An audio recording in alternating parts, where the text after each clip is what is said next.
కూడి వచ్చిన సంఘ బిడ్డలు, స్థానియ సంఘ కాపాడి, వికలాంబరంలో వచ్చిన దేవదాసులు, రాయటంలో వచ్చిన దేవుని బిడ్డలు, ఫేస్బుక్ని, వాట్సాప్లో దేవుని వాక్యం ఆలపించిన ప్రతి బిడ్డలకి యేసు ప్రభు పేరట వందనాలు.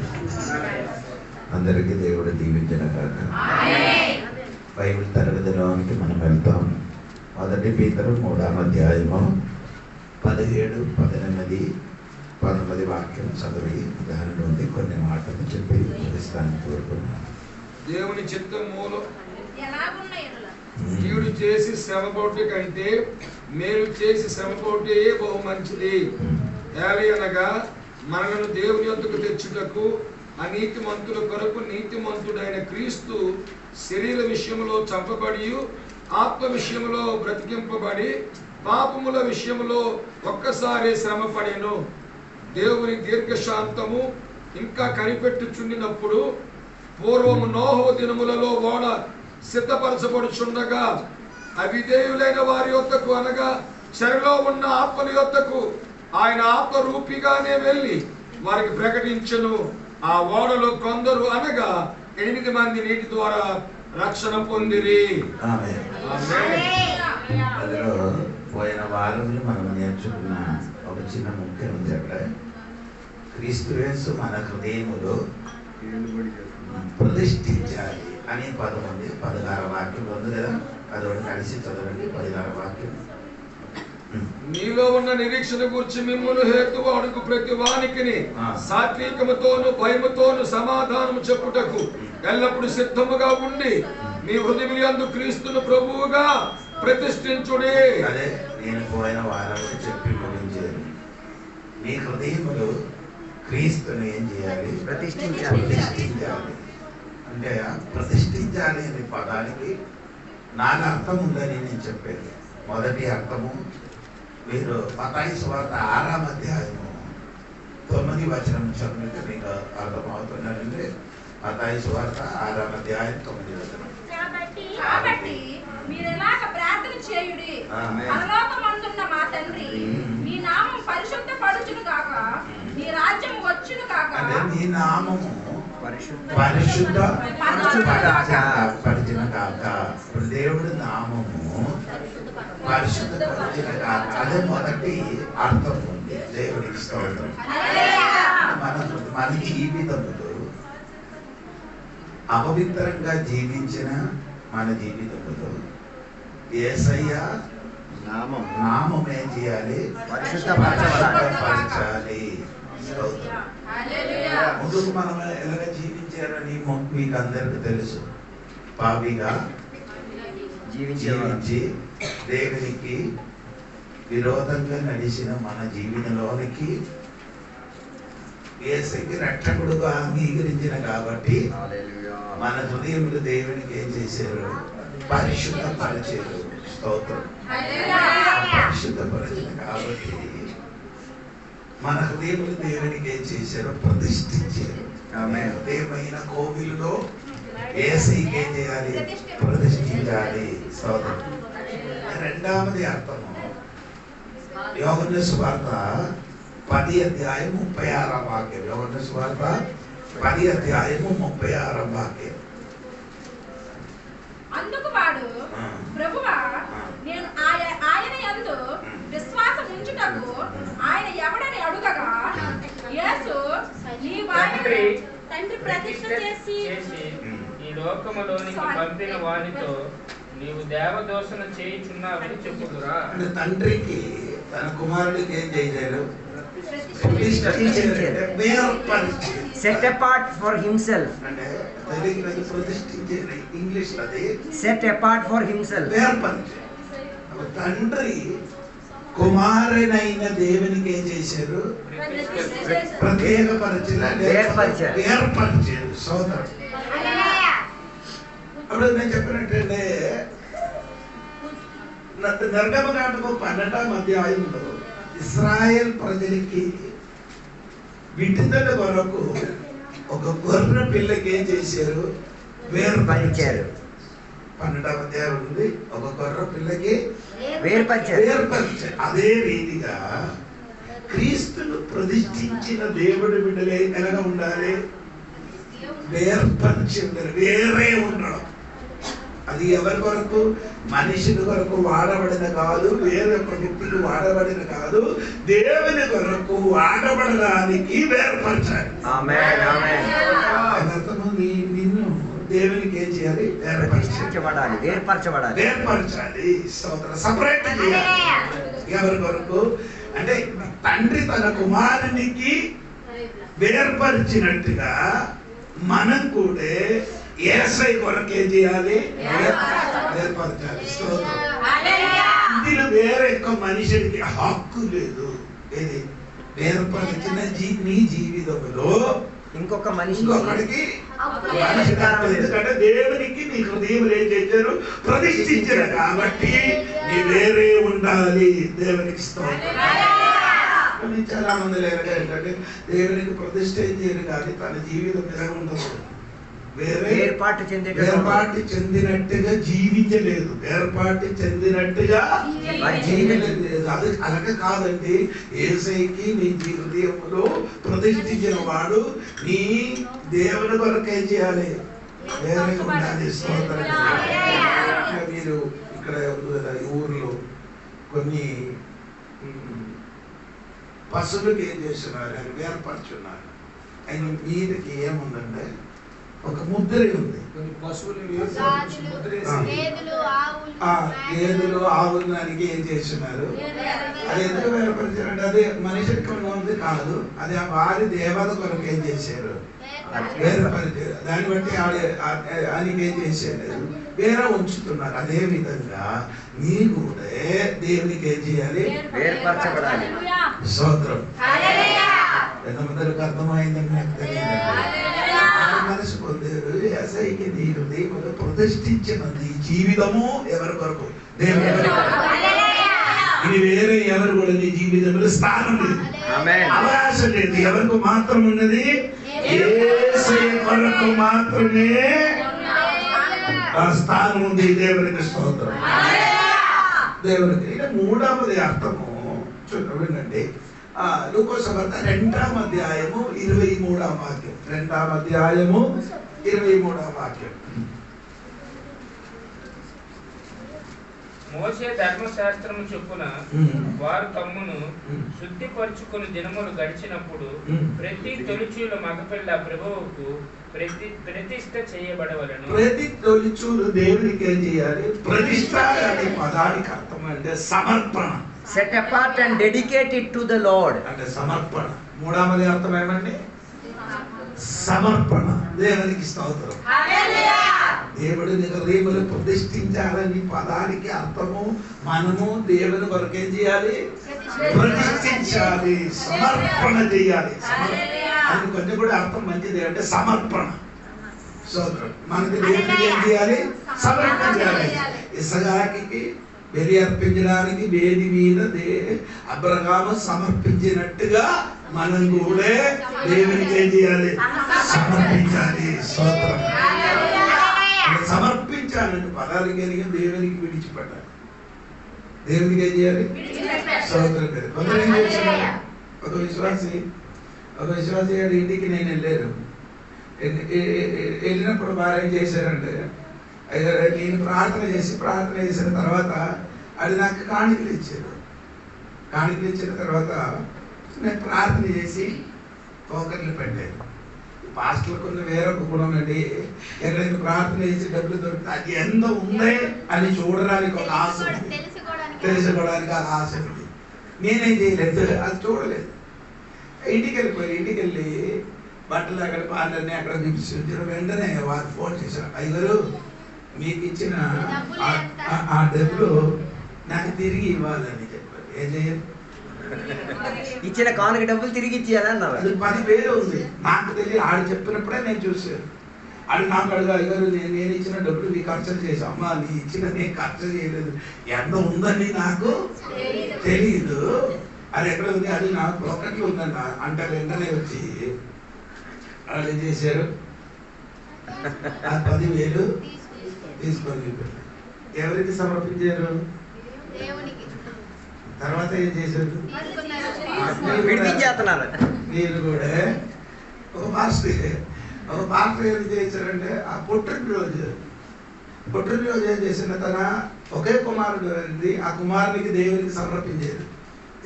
దేవునికి ఏం చేశారు? సేవా పరిచర్య కోసం ఏం చేశారు? సమర్పించిన తర్వాత కొన్ని దినముల తర్వాత పాస్టర్ గారు చెప్పారు, మా ప్రభువులు సమర్పించారు. డబ్బులు ఇచ్చి ఆయనని ఏం చేయాలి? విడిపించుకోవచ్చు. డబ్బు ఇచ్చి ఏం చేయాలి? ఎవరికి? సమర్పించిన కుర్రకి విడిపించడానికి ఏమి ఇచ్చారు? సిద్ధాంతమైన దేవునికి ఇచ్చినది మళ్ళీ ఏం చేయరు? విడిపించుకోకూడదు. దేవునికి కాணிకలు అర్పిస్తే కొందరు ఏం చేస్తున్నారు? కాணிక పెట్టిలు వేసి తర్వాత దాన్ని అందులో నుంచి చక్కని డబ్బులు తీసేస్తున్నారు. నేను ఎప్పుడో కొట్టేసి బయటికి పంపించాను. చిల్లర ఇక్కడికి చిల్లర తీసుకోవడం దాకా వస్తారా? నేను పెట్టితే మళ్ళీ నేను చేయకూడదు. నీ ఆ డబ్బు ఏం చేశారు? వేసేస్తే ఏం చేయాలి? సమర్పించినది అది మళ్ళీ తీయకూడదు. దేవునికి ఎంతమందికి అర్థం అవుతున్నారు నాకు తెలియదు. నీ హృదయములు ప్రతిష్ఠించిన దేవుడి బిడ్డలు, నీ జీవితం ఎవరి కొరకు? దేవునికి. నీ శరీరములు జీవితములు వేరే ఒక్క మనిషికి ఏం లేదు. ఎవరికి? ఎవరికి? దేవునికి. సమర్పణ మనకు అవసరం. అందరూ ఏం చేశారు? సమర్పణ అనే పదానికి రెండు అర్థం ఉంది. ఒకటి ఒక రోజు సమర్పించరు, రోజు సమర్పణ. అది ముందు ఏంటంటే ఒకసారి ఏం చేయాలి? అది రోమాపత్రిక 6:13-19 వాక్యములు. 6:13 వాక్యములు నీ అవయవాలు అది శరీరాలు దేవునికి ఏం చేయాలి? సమర్పించాలి.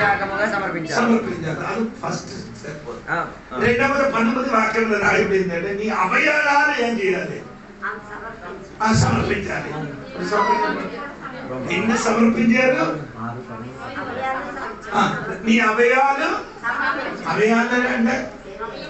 అంటే ఏంటి?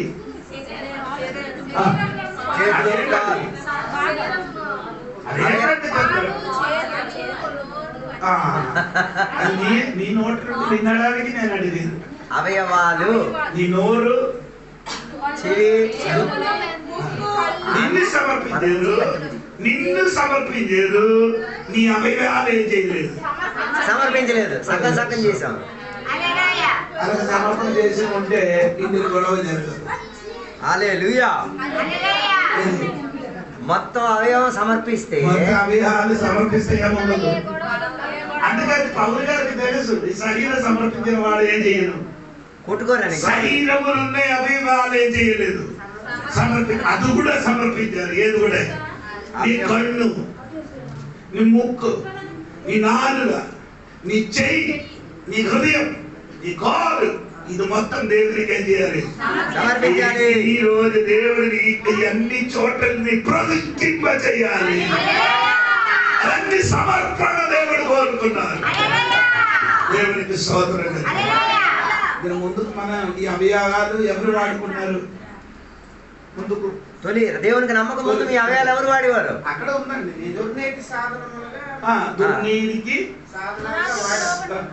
అంటే అది ఇంగ్లీష్ లో అంటే వెపన్స్ అని చెప్తున్నారు. Weapons instruments or weapons. Weapons. నీ అవయాలకి చెప్పిన మాట ఏంటండి? వెపన్స్ అంటే ఆయుధములు. నీ అవయవాలు దేవునికున్న ఆయుధాలు. అది ముందుకు ఎవరికి సమర్పణ చేసేది? సాతానుకు తొలి అప్పగించాం. ఈ రోజు అది సాతాను వాడుకునే ఆ వెపన్స్, ఆయుధాలు ఈ రాత్రి తిరిగి పొంది దేవుని వరకు వాడండి. సాతాను దగ్గర విడిపించి దేవునికి అప్పగించాలి. ఏది? దేవునికున్న వెపన్స్ అంటే దేవుని బిడ్డలకి ఉన్న అవయవాలు మొత్తం ఎవరికి? ఆయుధమే.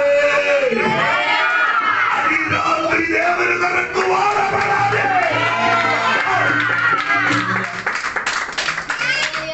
అందుకే సంఘం విడుదల జరగలేదు. కారణం ఏంటంటే వెపన్స్ మొత్తం ఎవరు వాడుతున్నారు? సాతాను వాడు. అవును కదా. మీ నాలుగు ఎవరి కోసం వాడుతున్నారు? మీ నాలుక ఎవరి కోసం మీరు వాడుతున్నారు?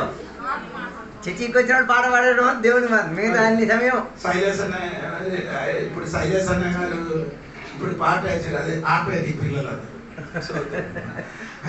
బట్టలు మార్చారు కానీ బతుకు మారలే. 3 పూట బట్టలు మార్చారు కానీ మారట్లేదు. బట్టలు మార్చను కానీ నీ బ్రతుకేం చేయాలి? మార్చుకోవాలి. విశ్వాసం కలిగి ఇంకొక మాట, నీ శరీరం సమర్పించడం మాత్రం కాదు, అవయవాలు కూడా దేవునికి సమర్పించాలి. విశ్వాసం. దేవునికి వేరే ఆయుధం లేదు, అది నువ్వే. ఆమేన్. అదేది నీకున్న అవయవాలే దేవునికి ఏముంది? స్తోత్రం కలిగి. అవునా లేదా? అవునా కాదా? అవునా కాదా? ఎవరు చెప్పలేదండి. నాలుగుతోని మనుషులకి చంపొచ్చా? చంపొచ్చు. యాకూబు పత్రికలో ఉంది 3వ అధ్యాయంలో. అదే నాలుగా ఆ సాతాను కోసం వాడబడిన అదే నాలుగా దేవుడి కోసం వాడబడితే ఊరు మొత్తం రక్షణ వరణ తర్వాత అనేక వరకు ప్రార్థన సువార్త ప్రకటిస్తే చాలా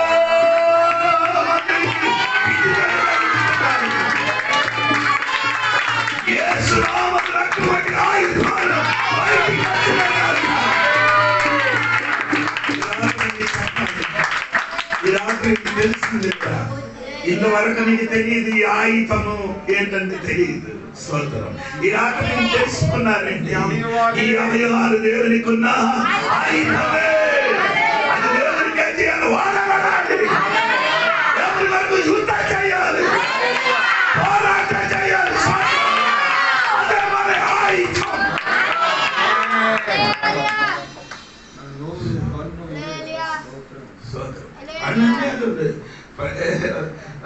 కన్ను ఏమంటే ఆయన కన్నుకి పవర్ ఉంది. అదే బైబిల్ రాయబడిందంటే సామెతల పుస్తకం 31:7 పొలం మీద కన్ను పెట్టితే ఆ పొలం మన పొద్దున ఆమె సామెతల పుస్తకం 31 అదేమనుంది కదా.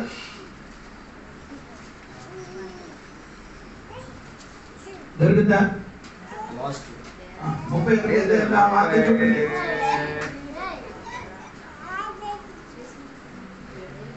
కన్సిడర్ 16 వచనం. ఆమె పొలమును చూచి దానిని తీసుకొనును. ఏదైనా పొలమే చూసుకుంటే అది తీసుకుంటే కన్నుతో చూసినది పొందుకున్నారట. స్తోత్రం చెప్పాలి గట్టి. అప్పుడు కన్నుకు ఎంతో పవర్ ఉందండి దేవుని బిడ్డలారా. స్తోత్రం కలిగిన మర్చిపోకూడదండి. ఆయుధం వినియోగించండి. ఆయుధం ఏం చేయాలి? వినియోగించాలి. స్తోత్రం. ఎవరి వరకు? సాతాను వరకు కాదు, దేవుని వరకు. అదే చెప్పాలి గట్టి. Inspect field and by it. Amen. అదే సముద్రం కోసం 31:10 మూడవది ఆయన భార్య దొరుకుతా అడుగుతూ లేదు. ఎవరండి? గుణవతి అయిన భార్య దొరుకుట అరుదు. గుణవతి అయిన భార్య ఎవరు? సంఘము. అదే సంఘం ఏంటి? One who is spiritually capable and intelligent. భార్య ఏమంటే సంఘం అంటే సంఘంకి అంత పవర్ ఉంది. ఏది? కన్ను. ఆమేన్. అది ఒక ఊరికి గాని ఒక దేశాలు గానికి చూసుకొని ప్రార్థన చేసిన అది నీ పొందుకున్నారు తల్లి. అందుకని రాత్రి నీ మరచిపోకూడదు. నీ ఆయుధం సాధారణ ఇవ్వకుండా దేవుని వరకు వాడబడాలి. ఒకటే మొదటి అర్థం నేను చెప్పారు. స్తోత్రము. ఇక దేవుని నామము పరిశుద్ధపరచాలి. 2 వేర్పరచాలి. 3 సమర్పించాలి. 4 మొదటి కొరింథీ పత్రిక 6వ అధ్యాయం 11వ వాక్యం.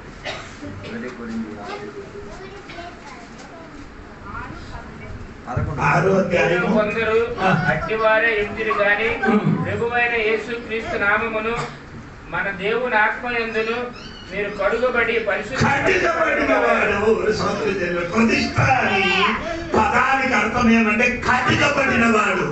But you were washed and atoned. సోదరు చెప్తున్నారు, ప్రతిష్ఠించిన దేవుడి బిడ్డలు ఏం చేయాలి? ఎలాగా ఎలాగా కడగాలి? Justified in the నాయకులు ఈ రోజు నాకు సాధన చేయకుండా వచ్చారు. అది కాదండి కడుక్కోవాలంటే ఆయన అర్థం ఎలాగా కడుక్కోవాలి? కడుగు ఆ దేవుని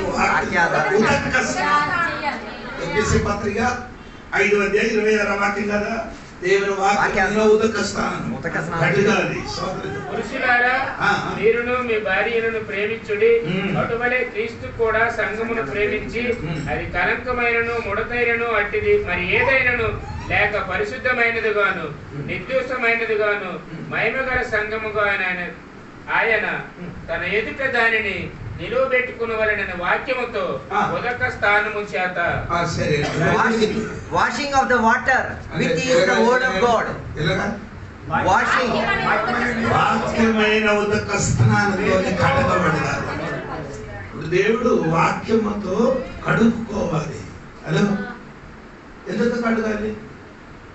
మీరు తోటపల్లి నుంచి చేప తీసుకొని వచ్చి ఎందుకు కడుగుతున్నారు? చేపలను ఎందుకు అడుగుతున్నారు?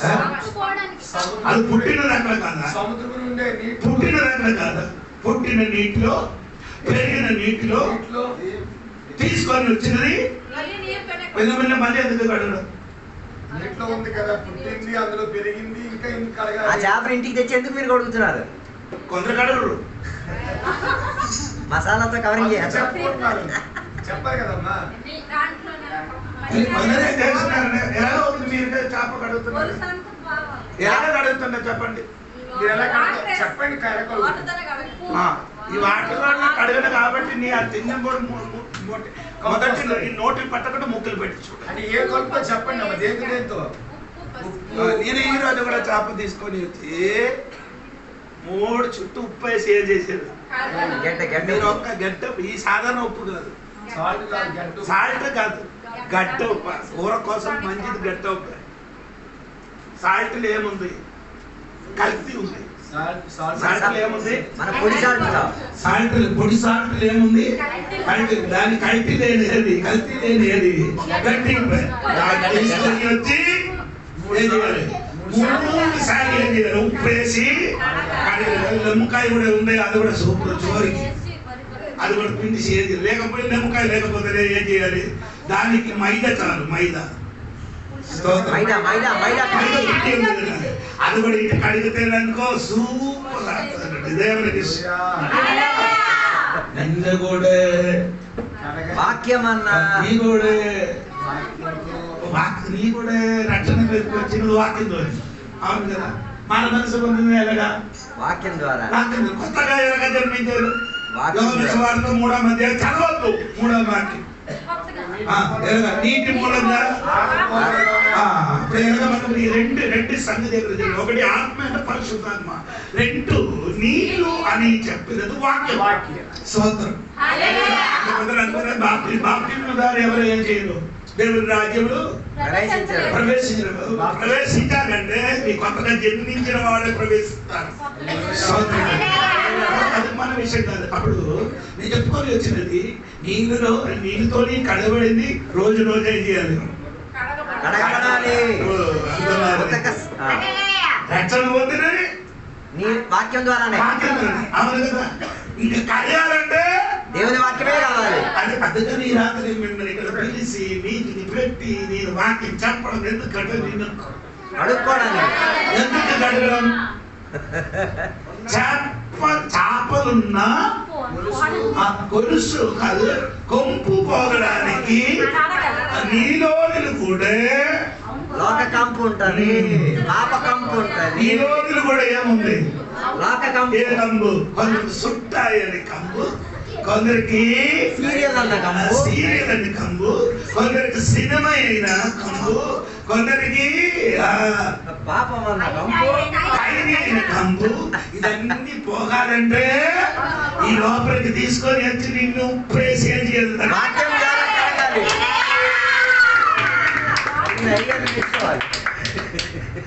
సరిగా కడగలేదు కాబట్టి కొందరి దగ్గరికి వచ్చినప్పుడు విపరీత కంపు. ఏ కంపండి? అయ్యగారు ప్రైజ్లో చెప్తారు ఏ కంబ వస్తుంది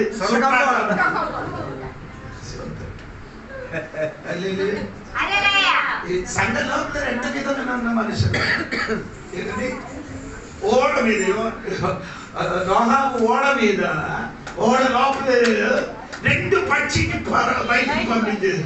ఒక పక్షి పేరు చెప్పండి. కాకి చెప్పండి ఒక పక్షి పేరు చెప్పండి. ఓడ లోపల ఉన్న పక్షి పేరు.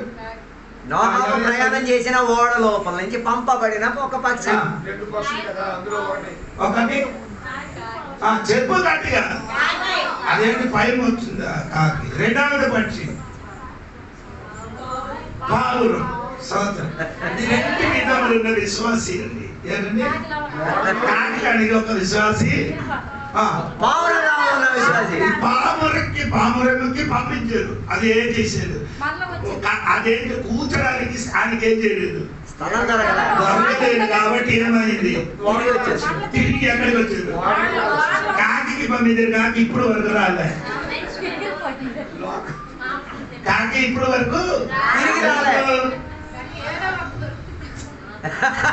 పామురం మీద కూర్చోడానికి ఏం లేదు. కాకి అది ఏడ పడితే అక్కడ దూకుడు పోద్ది.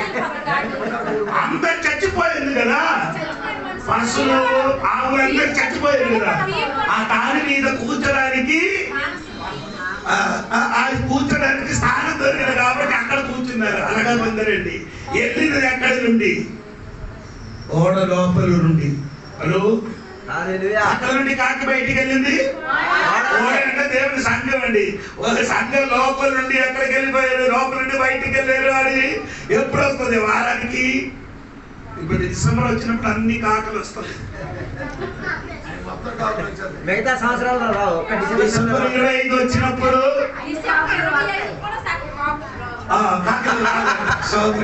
కొత్త సంవత్సరం వచ్చినప్పుడు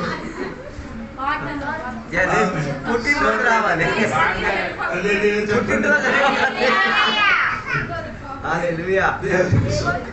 హలో దేవుని సంగమా కడుగపడండి. ఇక్కడ పత్రికలు కడుగపడిన వాడు మాత్రమే దేవుడి ఎదుట నిలబడుతుంది. వాళ్ళు ఏముండకూడదు మరకలైనను. 26వ వాక్యం ఒకసారి ఎపిసి పత్రిక 5:26 త్వరగా 5:26. Without spot, wrinkle or anything. Without a spot, without a wrinkle, any, and without anything, and being blameless. నిర్దోషమైనదిగాను మహిమగల సంఘముగాను ఆయన తన ఎదుట దానిని నిలవబెట్టుకునవలనని వాక్యముతో ఉదక స్థానము చేత దానిని పవిత్ర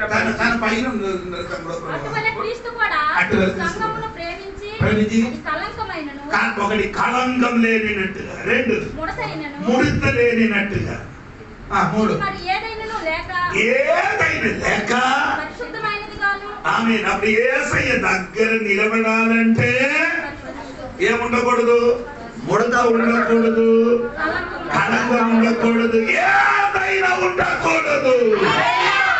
అలాగే అయితే దేవుడి సన్నిధి నిలబడుతుంది. అక్కడ నిలబడాలంటే ఇక్కడ కడగబడాలి. ఆమేన్. అక్కడ నిలబడాలంటే ఇక్కడ కడగబడాలి. ఆడపిల్లలు చేయనట్టే చేయొద్దండి. వారానికి ఒక రోజు మాత్రం తల కడిగినట్టుగా, తల స్నానం చేసినట్టుగా. ఆడవాళ్ళు వారానికి ఒకసారి మాత్రం ఏం చేస్తున్నారు, షాంపూ రాసి తల స్నానం చేసి. అలాగే చేయొద్దండి. దేవుడి బిడ్డలు ప్రతిదినములు వాక్యంతో ఏం చేయాలి, అర్థమైనట్టుగా ఉన్నారు. స్వాతంత్రం కలిగిన ఇంకా మనం ఒప్పండి ఎపిసి పత్రిక మొదటి పేతురులోనికి తిరిగి రండి. స్వాతంత్రం కలిగిన కాక 3వ అధ్యాయము 18 అది కూడా చెప్పారు, 17 కూడా చెప్పారు. సరే 21 18 చదవండి. 18. దేవుని చిత్తం అలాగున్న ఎడల కీడు చేసి శ్రమ పడుట కంటే మేలు చేసి శ్రమ పడుటయే బహు మంచిది. తర్వాత ఏలయనగా మనలను దేవుని యొద్దకు తెచ్చుటకు అనీతిమంతుల కొరకు నీతిమంతుడైన క్రీస్తు శరీర విషయములో చంపబడి ఆత్మ విషయములో బ్రతికింపబడి పాపముల విషయములో ఒక్కసారే శ్రమపడను. మనకు క్రీస్తు దగ్గరికి మనలను దేవుని యొద్దకు తెచ్చుటకు మనలను దేవుని వద్దకి తెచ్చుటకు so that he might bring us to God. దేవుని యొద్దకు క్రీస్తు దగ్గరకు తీసుకురావడం. రావడానికి అర్హత లేదని క్రీస్తు దగ్గరికి రావడానికి మనకు అర్హత లేదు కానీ తీసుకొచ్చారు. క్రీస్తు మమ్మల్ని ఏం చేశారు? దేవుని యొక్క తీసుకొని వచ్చారు. స్తోత్రం చెప్పాలి. ఎందుకంటే అక్కడ మనం తీసుకోలేదంటే కారణం ఉందండి. దేవునికి స్తోత్రం. ఎబ్రీ పత్రికలోకి రండి. ఎబ్రీ పత్రిక 10 అధ్యాయము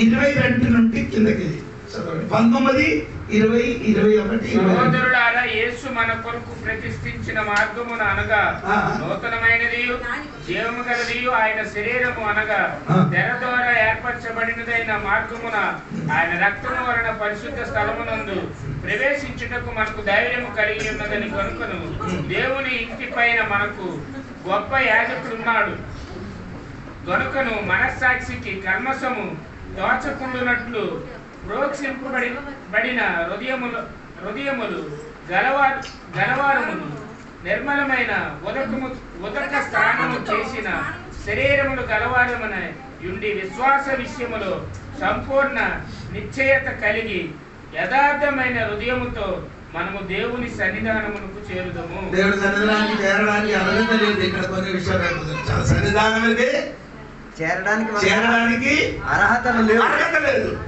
ఎంతమందికి అర్థమైందని తెలియదు నాకు. స్తోత్రం. ఏంటి అక్కడ మొదటి దేవుడి సన్నిధానానికి వెళ్ళడానికి అర్హత లేడానికి మాకు హట్టుగా నిలబడింది ఏమండి?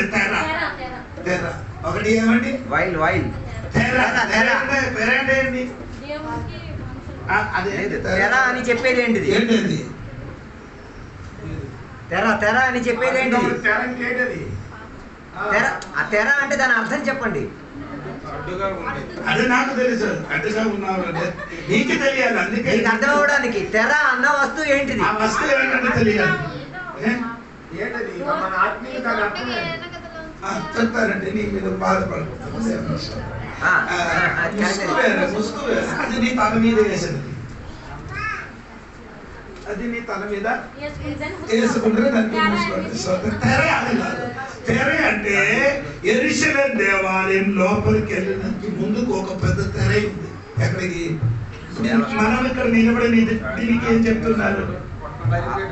ఆ బలిపీఠం అని చెప్తున్నారు. అది మన భాష కాదు. అనకంటే బలిపీఠం మనకి ఇప్పుడు ఏం లేదు. సో దేవాలయం లోపలికి వెళ్ళడానికి అక్కడ ఒక తెర ఉంది. ఆ తెర వరకు ఎవరు రావచ్చు? మన ఆరాధనకి వచ్చిన వారు అందరూ రావచ్చు. ఈ యాజకులు మాత్రం ఎక్కడికి వెళ్ళొచ్చు? లోపలికి వచ్చిందంటే ఒక్కడికి మాత్రమే లోపలికి వెళ్ళాలి. బాకీ అందరూ ఏం చేయాలి? సో అప్పుడు దేవుడి దగ్గరికి రాకుండా ఇదొక బ్లూగా ఉంది. దేవుడి దగ్గరికి రాకుండా నిన్ను అడ్డుపరిచిన ఆ తెర ఉంది. దేవునికి స్తోత్రం. అది ఎంత ఉందంటే 70 అడుగు ఎత్తుంది. 40 అడుగులు ఎత్తుందా తెర? 30 అడుగు వెడల్పు, 3 ఇంచు దళసరి. ఎంత ఉందో ఒకసారి చెప్పండి. ఎత్తు 30 అడుగు 3 ఇంచుగా అంటే అర్థమైందా? ఏంటి? లాభం ఉంది అంటే ఇలాగ చూడండి.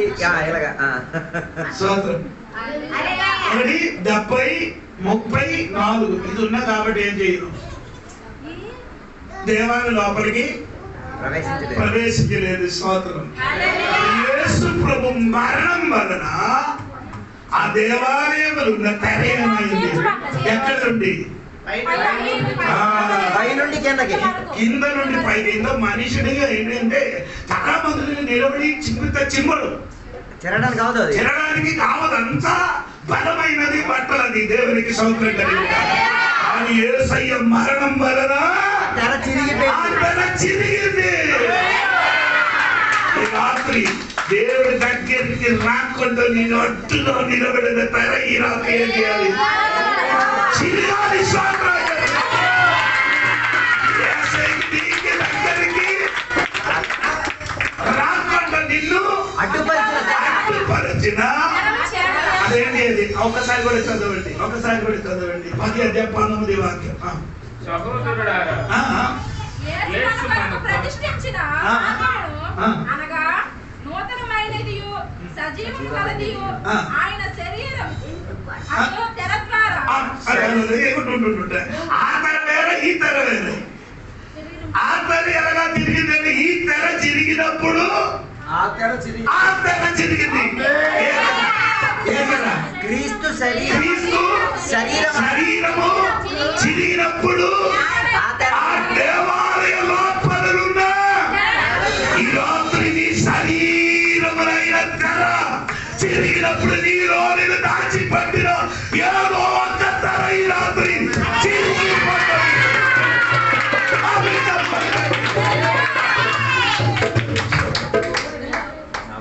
ఏది అర్థమైందనే చెప్పినది. ఇటు క్రీస్తు తెర చిరిగినప్పుడు, శరీరం అన్న తెర తిరిగినప్పుడు, అటు దేవాలయం అనుకున్న తెర తిరిగినాయి. సోదరు, అదే విధంగా నీ శరీరం దేవుని బట్టి నరక కొట్టితే నీలోనిలో ఉన్న తెర ఏమవుతుంది? చిరిగిపోతుంది. నీ ఏం చెయ్యొద్దు. సోదరు, ఏం చేయకూడదు. నీ చెప్పడానికి అక్కడ నిన్ను తన్నతానేం చేయాలి? చెప్పాలి. చెప్పితే ఆ కప్పుకున్న తెర ఈ రాత్రి ఏమవుతుంది? చింపబడుతుంది. యేసు నామములో దేవుడి దగ్గరికి రాకుండా, ప్రార్థనకి రాకుండా, ఆరాధనకి రాకుండా ఇది అట్టిగా నిలబడిన తెర యేసు నామములో చిరిగిపోదున కాదు.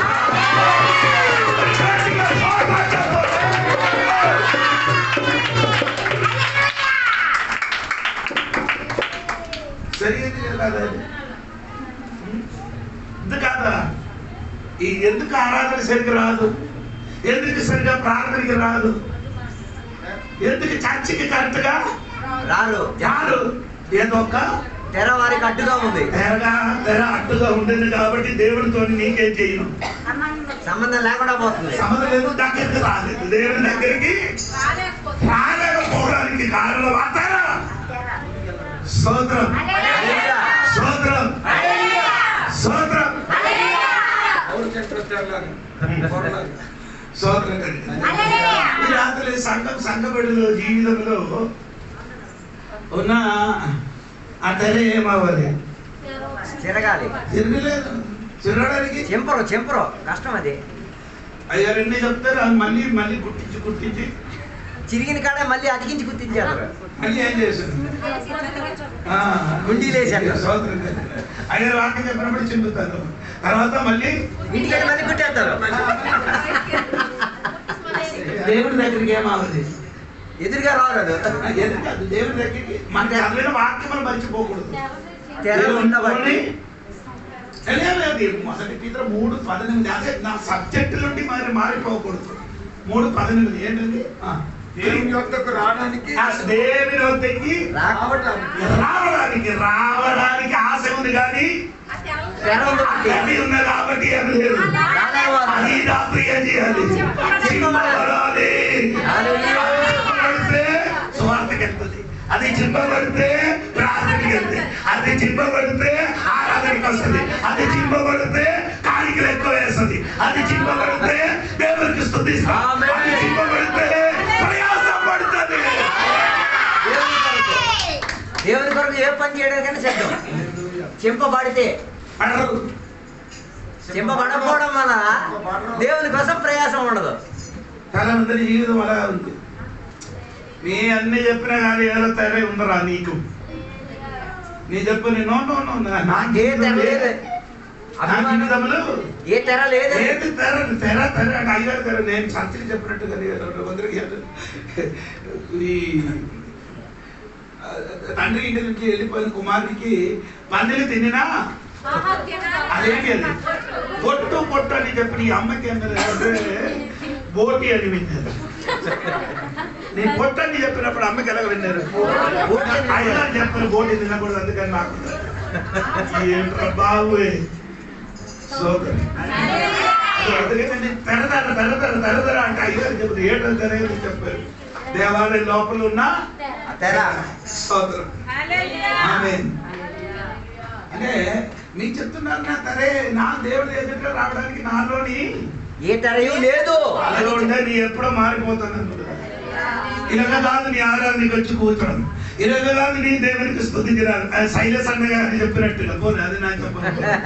అంటే నీ కూర్చోడు. ఎందుకంటే శరీరం చింపబడిన దేవుడి బిడ్డలు దేవుడు ఎదుటికి వచ్చినప్పుడు ఆ సర్వశక్తి కలిగిన దేవుడు సాధించే దిగినప్పుడు కొంత కదిలినట్టుగా నీకు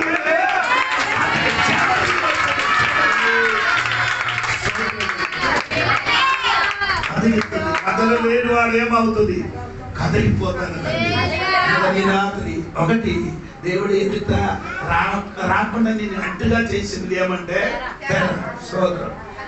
అదే చెప్తున్నారు. రెండు అక్కడ 19 వాక్యం చూడండి. ఎప్పుడు పత్రిక 10 అధ్యాయం 19 నుండి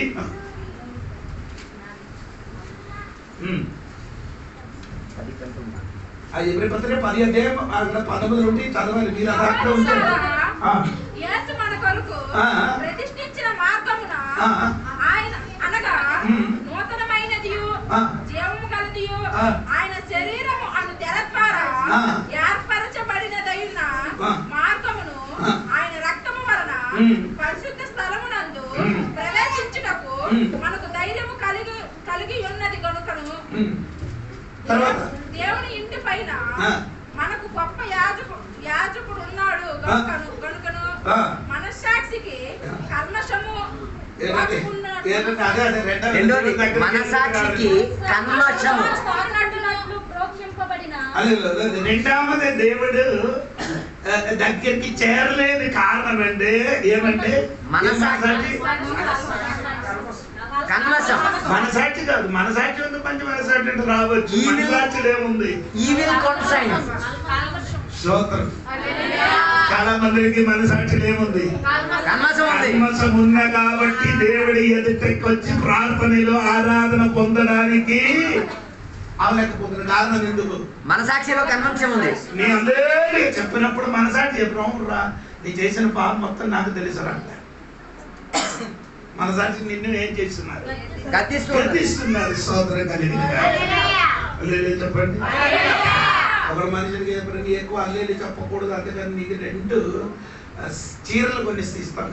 2 చెప్పొద్దు, అల్లేలి చెప్పొద్దు అని చెప్పారు. అంటే ఆయన ముందుకు వచ్చి కూర్చున్నారు. ఈడు అల్లేలి చెప్పడానికి వచ్చినప్పుడు ఇలాగ చూపిస్తారు. అల్లేలి చెప్పండి. మళ్ళీ వాక్యం విన్నప్పుడు అల్లేలి చెప్పడానికి వచ్చినప్పుడు 2 చూపిస్తారు. 3వది చూపించినప్పుడు ఏం చేయాలి? చీరలో దొరకలేదు. దేవునికి స్వాతంత్రం. దొరకకపోయినా చీరలు నాకు దొరకకపోయినా సరైన మనసాక్షి నీ కలిగి ఉంటుంది. నీ స్తోత్ర స్తుతి ఊర్లో ఎవరు బలవంతంగా చెప్పడానికి అక్కర్లే. నీ చర్చిలు వచ్చి మౌనంగా కూర్చుందంటే నీ మనసాక్షి నిన్ను గర్తిస్తున్నారు. మనసాక్షి నిన్ను బాధపడుతున్నారు. దేవుడి సన్నిధికి దేవుడి ఎదుటకి నీ రావడానికి రాలేని కారణం నీ మనసాక్షి.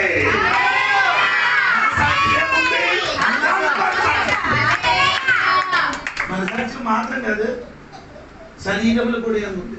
అవర్ బాడీస్ మన శరీరం. అవును కదా. 2 కొరింథీ పత్రిక 7వ అధ్యాయం 1వ వచనం చూడండి. 2 కొరింథీ పత్రిక 7వ అధ్యాయము 1వ వచనం. 2 కొరింథీ పత్రిక 7వ అధ్యాయం 1వ వచనం. త్వరగా. ప్రియులారా, మనకు ఈ వాగ్దానములు ఉన్నవి కనుక దేవుని భయముతో పరిశుద్ధతను సంపూర్తి చేసుకొనుచు శరీరమునకును ఆత్మకును కలిగిన సమస్త కల్మషమును పవిత్రులుగా సరే సరే శరీరం కూడా ఏముంది, మనసాక్షి కూడా ఏముంది, ఇది రెండు కూడా కడుగులు ఈ రాత్రి. చాలా మంది దేవుడు ఎదుటిగా ఎందుకు రాలే? ఒకటి తెర, రెండు మనసాక్షిని కల్మషం ఉంది. మంచి మనసాక్షితో దేవుడికి ఏం చేయాలి? ఆరాధించాలి. మంచి మనసాక్షితోని దేవుడికి ఏం చేయాలి? ఆరాధించాలి. స్తోత్రం కలిగి ఇప్పుడు రెండు ఎందుకు దేవుడి సన్నిధికి రాలేదు? కల్మషమైన మనసాక్షి, ఒకటి తెర, రెండు కల్మషమైన మనసాక్షి, మూడు నీ హార్ట్. హృదయం అన్నిటికంటే నీ హృదయం నీకే చేస్తున్నారు. నీ హృదయం లేకుండా పాపం ఉంది కాబట్టి దేవుడికి స్తుతించను, దేవుడి దగ్గరకు రాలేదు. దేవునికి స్తోత్రం. ఎవరు దేవుని చూస్తాం?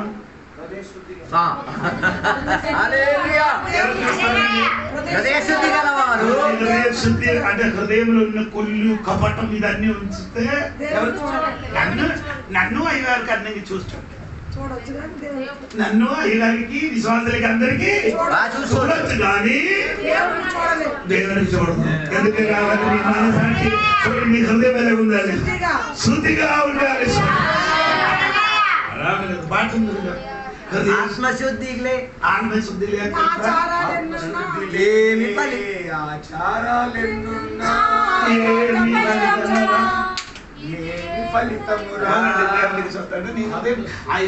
అన్ని ఆచారాలు మొత్తం ఉంది. ఎక్కడే హృదయములు మాత్రం ఆచారాలు కాకుండా హృదయం ఎలాగ ఉంది? కన్మర్ష హృదయములు ఏమంటే కపటం. హృదయం అన్నిటికంటే మోసకరమైనది, ఘోరమైన వ్యాధి కలిగినదంటే స్వస్థపరచలేని పరిస్థితులు ఉన్న హృదయం. స్వస్థత పొందడానికి కూడా అనుకూలం లేనట్టున్నారు. హృదయం బాగుండాలి. అమ్మ దేవుడు ఎందుకు రాలేదు దగ్గరికి? హృదయం పోలేదు కాబట్టి. హృదయం బాగలేదు, హృదయ శుద్ధి లేదు. స్తోత్రం. కొందరు అనుకున్నారు బయటి శుద్ధి ఉంటే సరిపోతుంది. అది మనకి కాదు. అది ఎవరికి? శరీర శుద్ధి ఎవరికి? అన్నిలకి. అది పాత నిబంధనలు ఉన్నవాడికి శరీర శుద్ధి. మనకి కూడా ఏమంటే బట్టలు ఉతకలేదు, శరీరం కడిగినది కాదు. అది కాదు. మనస్సులో నీ మనస్సు క్లియర్ గా ఉంటే దేవునికి కనబడుతుంది.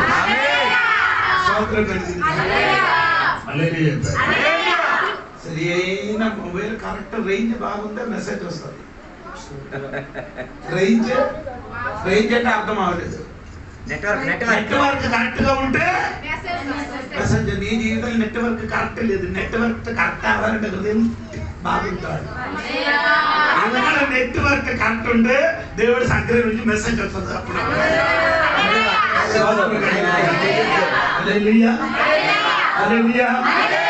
హృదయం బాగుంటావా లేదా? హృదయం బాగుండాలి. ఏసయ్యే చెప్పారు. ఏసయ్య ఎవరు చూస్తుంది? హృదయ శుద్ధి కలిగిన వాడు అన్నడు వారు ఎవరికి చూస్తుంది? ఎవరికి చూడాలంటే ఒక్కసారి నీ హృదయం శుద్ధి పరచండి. దేవుడికి ఎదుగుతున్న రాదని కారణం హృదయం శుద్ధి. ఒకటి తెర, రెండు మనసాక్షి ఏముంది? కన్మర్షం ఉంది. మూడు హృదయ శుద్ధి లేదు కాబట్టి దేవునికి స్తోత్రం. నాలుగు ఏమంటే దేవునికి స్తోత్రములు. నాలుగు ఏమంటే కఠినపడిన శరీరం. ఏమండి? Our body vast. స్తోత్రం. నీ శరీరం ఏమారు కట్టుకోబడాలి. దేవునికి స్తోత్రం. అదే ఇప్పుడు ముందుకు చెప్పారు. దేవుని వాక్యంతో దీన్ని ఏం చేయాలి? కడుక్కోవాలి. ఎప్పుడు? ప్రతిరోజు కడుక్కోవాలి. ఎప్పుడంటే ఎలా కడగాలి? దేవుని వాక్యం ద్వారా. దేవుని వాక్యం ఉదక స్నానం కడిగి దేవుడి సరి ఎదుట నిలబడడానికి దేవుడు నిన్ను సిద్ధపరుస్తుంది. నాలుగు, ఐదు ధైర్యం ఉండాలి. ఏముండాలి? ఎవరి దగ్గరికి వెళ్ళడానికి? ఆదమే నీ ఎక్కడ అని అడిగేది దేవుడు. ఆదమే అడిగినప్పుడు ఏం చేశారు? ఎందుకు అక్కడ భయపడి ఎందుకు ఆడు భయపడరు? ఆడికి సృష్టించిన వాడు కదా వస్తున్నారు. ఆమెకి అబ్బాయికి సృష్టించిన వాడు కదా దేవుడు. దేవుడు వచ్చినప్పుడు ఎందుకు భయపడరు? ధైర్యం లేదు, ధైర్యం లేదు. ఎందుకు ధైర్యం? ఎదుర్కోవడానికి ధైర్యం లేదు. ఒకడు సొట్టిగా తీసుకుని వచ్చి మెట్లో ఇలా కొట్టుతున్నారు. మెట్లో ఏం చేస్తున్నారు? సొట్టితో కొట్టినప్పుడు ఆదాం వల్ల జరుగుతున్నారు, ఆదాం వల్ల జరుగుతున్నారు. అయితే చుట్టూ కొట్టుకుంటూ చెప్తారు. కొట్టుకోండి అని ఏం చెప్తున్నారు? ఆదాం వల్ల ఇలా జరిగింది, ఆదాం వల్ల చెప్తున్నారు. ఆయనకి తీసుకొని ఆయనకి ఆయన నీ ఇక్కడ నీ ఏం చేయకూడదు, ఈ మెట్లు పగలబట్టద్దు, మా ఇంటికి రా, మా ఇంటిలో ఉండిపో అని చెప్పారు. సరే అయినారు, నీ ఇంట్లో వస్తాను. ఆడే ఏం చేశారండి? ఇంట్లో ఉంటారండి. వచ్చినప్పుడు ఆయన వేరొక దేశానికి వెళ్ళినప్పుడు అది తాళం ఇచ్చారు. ఇది కూడా ఇంటిలో ఉన్న మొత్తం గదిని తాళం ఇదే, నీ చేతిలో ఉంచుకో. ఒక్క గది మాత్రం నీ ఏం చేయకూడదు, ఒక్క గది మాత్రం ఏం చేయకూడదు, తెరవకూడదు. బాకీ అన్ని ఏం చేయదు, తెలుసుకోవాలండి. ఇతను వెళ్ళిపోయిన సమయం నుండి మనసులో ఏముంది? 2-3 చుట్టూ అక్కడికి వెళ్ళారు. విప్పొద్దు కూడా సార్ ఏం చేశారు? అయ్యా చెప్పారు కదా, ఏదైనా విప్పి చూసినప్పుడు అక్కడ ఏదో ఒక వస్తువు ఏం చేస్తున్నారు, కప్పుకున్నారు. ఏదో ఒక వస్తువు అప్పుడు ఇది లోపల ఏముంది, కప్పుకున్నారు. కప్పుంది కదా, ఏడు లోపల ఏటి ఉంది, లోపల ఏటి ఉంది, లోపల 2-3 సోర్లు ఆలోచించి 3వ సోర్లు ఏంటి? ఈ కప్పుని ఏం చేశారు? చేసినప్పుడు ఆయన లోపల నుంచి ఎలకలు బయటికి వెళ్ళిపోయారు. ఎలక ఏం చేశారు? బయటకు వచ్చింది. అప్పుడు ఆయన అయ్యగారు వచ్చారు. అక్కడ ప్రతిరోజు వచ్చినప్పుడు ఏం చేస్తున్నారంటే గేట్ దగ్గరికి వచ్చి పరిగెత్తించి గేట్ ఇప్పేవాడు. ఈ రోజు ఏం చేయలేదు. ఆయన విప్పి లోపలికి వచ్చి ఇంటికి వెతికినప్పుడు ఏంట్రా ఎక్కడే ఉన్నారు? ఇక్కడ ఉన్నారు అయ్యగారు. ఏంటా అయిందిరా?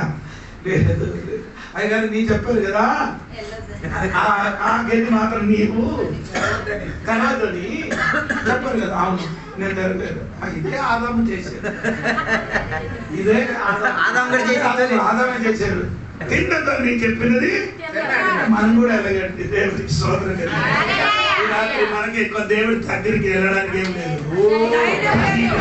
స్తోత్రం. ఏదో తప్పు చేయను కాబట్టి నీ దేవుడు బల్ల కార్యక్రమం ఎందుకు తినలేదు? బల్ల కార్యక్రమం రొట్టి ద్రాక్షరసం తినలేదు ఎందుకు? మారమనసు పొందారు కదా నువ్వు.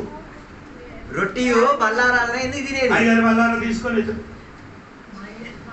తినకుండా మొగగిచ్చేస్తున్నావు. ధైర్యం లేదు, ధైర్యం. అయ్యారు ముందుకు చెప్తే మాత్రం సిద్ధపరిచి తింటాను. అయ్యారు ముందుకు ఈ నెల లాస్ట్ బల్లారాధన ఉంటే ఆదివారం బల్లారాధన ఉంది. అందరూ శుభ్రం అన్ని చేసి మంచి బట్టలు ఏం చేసి వచ్చేస్తారు.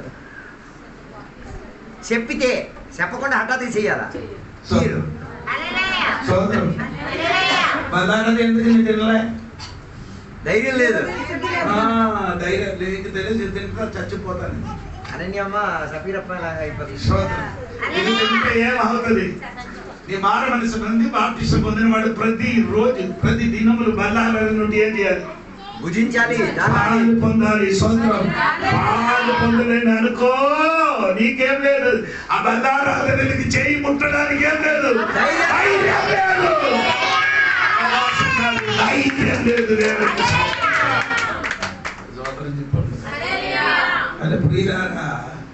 అదే దేవుడు చేశాడు. ఇంకా పీతరు పుస్తకం తిరిగి రండి. 1 పీతరు 3వ అధ్యాయము 18 వాక్యం చూడండి.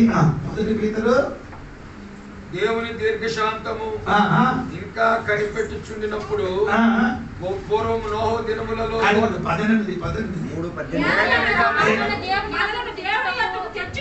తెచ్చుటకు అనీతిమంతుల కొరకు నీతిమంతుల క్రీస్తు ఆమె చెప్పాలి. ఇక్కడ నిన్ను తీసుకొని రావడానికి యేసు ప్రభు శరీర విషయం ఏమైంది? చచ్చిపోయిందా? ఎందుకు నిన్ను తీసుకొని రావడానికి దేవునికి స్తోత్రం కలిగింది. అంటే ఆయన అర్థం ఏమంటే రామపత్రిక 5:10 చూడండి. అప్పుడు నిన్ను ఎలాగా తీసుకొని రావాలి ఒకసారి చూడండి. రామపుత్రి 5:10. ఏదైనా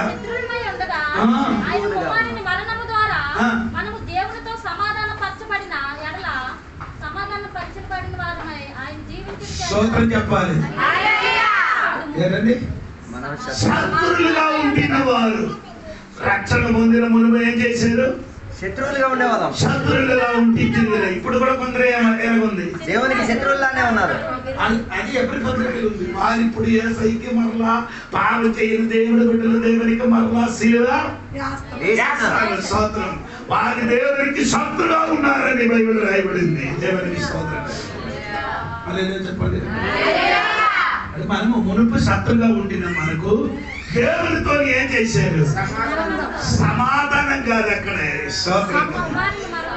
సమాధానం కాదు. తెలుగులో పదానికి వేరే అర్థం ఏంటి? దేవునికి స్తోత్రం. ఆయనకి దేవునికి నువ్వు శత్రుగా ఉంది. తండ్రికి నీకు ఎలాగా ఉంది? శత్రుత్వం. శత్రుత్వం ఉంటే వారికి ఏం చేశారు? మిత్రత్వముగా మార్చి స్తోత్రం.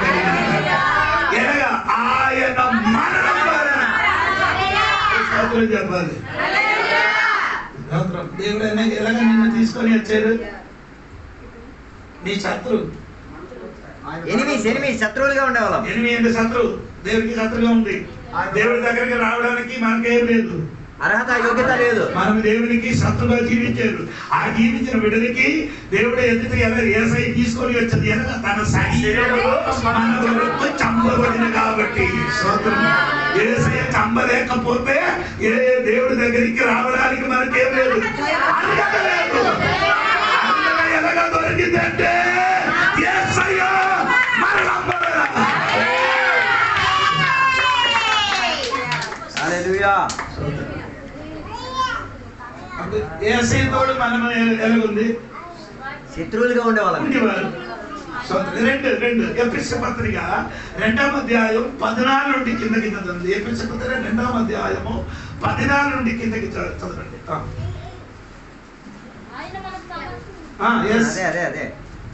ఆయన మనకు సమాధానమై ఉండి మాకును ఉండిన ద్వేషమును అనగా విధి రూపకమైన ఆజ్ఞలు గల ధర్మశాస్త్రమును తన శరీరమందు పుట్టివేయుట చేత మధ్యవాడును పడగొట్టి మన ఉభయమును యాతన చేసెను. ఎవరికి? Both groups. ఇద్దరు అంటే బోత్ గ్రూప్స్, 2 గ్రూపులు. ఇద్దరంటే ఎవరు? అప్పుడు వేరే ఇద్దరు ఎలాగా ఉన్నారు? వేరప్పుడు ఉన్నారు కదా. 2 గ్రూప్స్. 2 గ్రూప్ అంటే ఒకటి యూదులు, అన్యులు, జ్యూస్ అండ్ జెంటైల్స్. ఈ 2 గ్రూప్ అంటే మనిషికి శత్రుగా ఉండేది. మనము మనిషిని అది యేసయ్య మరణం వలన యేసయ్యతోడు మనం ఏం చేయాలి? సమాధాన పరిచింది. 2 మనుషులతో సమాధాన పడేటట్టుగా మారాం. అర్థం అవలేదు. యూదులు అన్యులు కలిసేవారు కాదు, అన్యులు యూదులు కలిసేవారు కాదు, శత్రువులుగా ఉండేవారు. యూదులు మమ్మల్ని చూసి కుక్క అని పిలుస్తుంది. యూదులు మమ్మల్ని చూసి ఎలాగ పిలుస్తుంది? అన్యులుగా ఉన్న మనల్ని స్వాతంత్రం ఎప్పుడు చూసి ఎలాగ పిలుస్తుంది? అదిగో కుక్క వెళ్తున్నాడు, అదిగో ఎలా పిలుస్తారు? అనగ పిలిచిన ఇప్పుడు కూడా పిలుస్తారు. ఈ అనగ పిలిచిన మనకి యేసయ్య మరణం మూలంగా ఏం చేయలేదు, మనల్ని సమాధానపరిచారు, కలిపారు. మరి వాళ్ళు మనల్ని కుక్కని వెళ్ళరు. అదే చెప్పాలి. నీవు ఎవరితోని? అన్యులతో యూదులతో మనం ఒక్కటయ్యేటట్టు, మనుషులతో కలిసేటట్టుగా. మనుషులతోనే ఏం చేశారు? కలిసేటట్టుగా. అలాగే కలిసిందా? ఇప్పుడు కూడా మనుషులు కలిశారా? విశ్వాసంతో పెళ్ళి వచ్చినప్పుడే కలుస్తారు.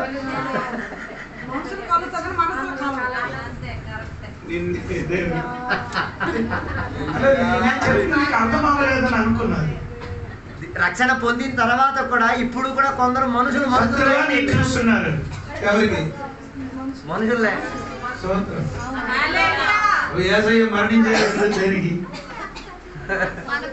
మన కోసం, ఎందుకు? కలపడానికి కదా. యేసయ్యతోడు కలిసాడు. మన ఇంటిలో ఉన్న వారితో కలవదు. యేసయ్యతో కలిశారు. ఇంట్లో ఉన్నంత కలవరు, సంఘ విశ్వాసంతో కలవరు, అమ్మా నాన్నతో కలవరు, అన్నయ్యతో కలవరు. హల్లెలూయా. మాట్లాడి ఎన్ని రోజు అయింది? 5 రోజులు. కరెక్ట్ వచ్చింది. దాని విషయమే చెప్పింది. 5 రోజులు. విశ్వాసి ఒప్పుకుంది. మనకి శత్రుత ఉందా?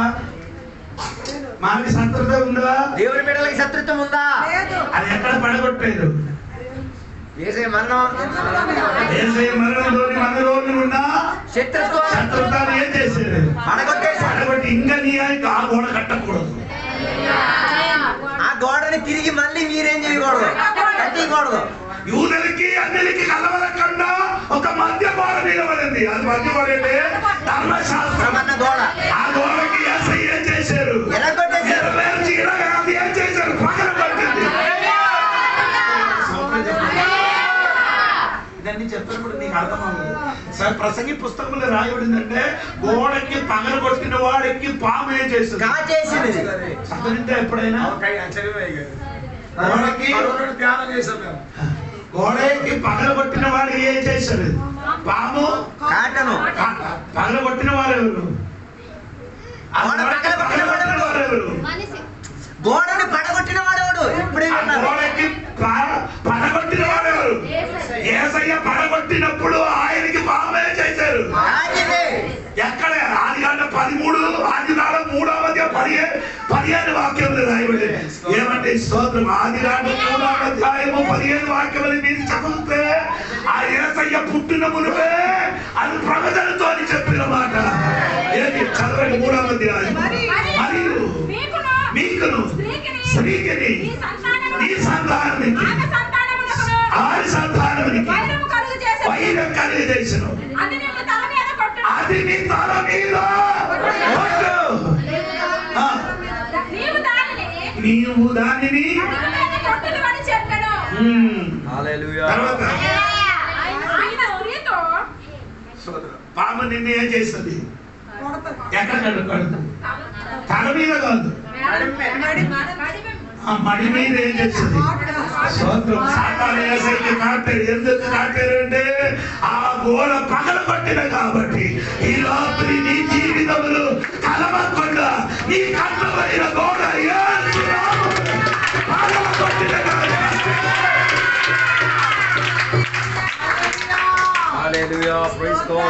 ఇప్పుడు కూడా అక్క అని పిలవరు, ఇప్పుడు కూడా అన్నయ్య అని, ఇప్పుడు కూడా అమ్మ అని, తల్లి అని ఎవరికి పిలవడు. మారు మనసు పొందారు, బాప్తిసం పొందారు, దేవుడితో నీ కలిసారు కానీ మనిషి ఏం లేదు, కలయిక లేదు.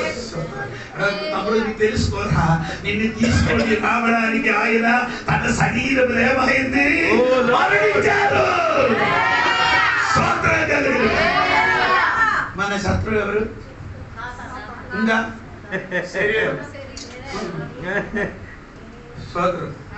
ఒకటి సాతాను, 2 మరణం, మనది శత్రువు.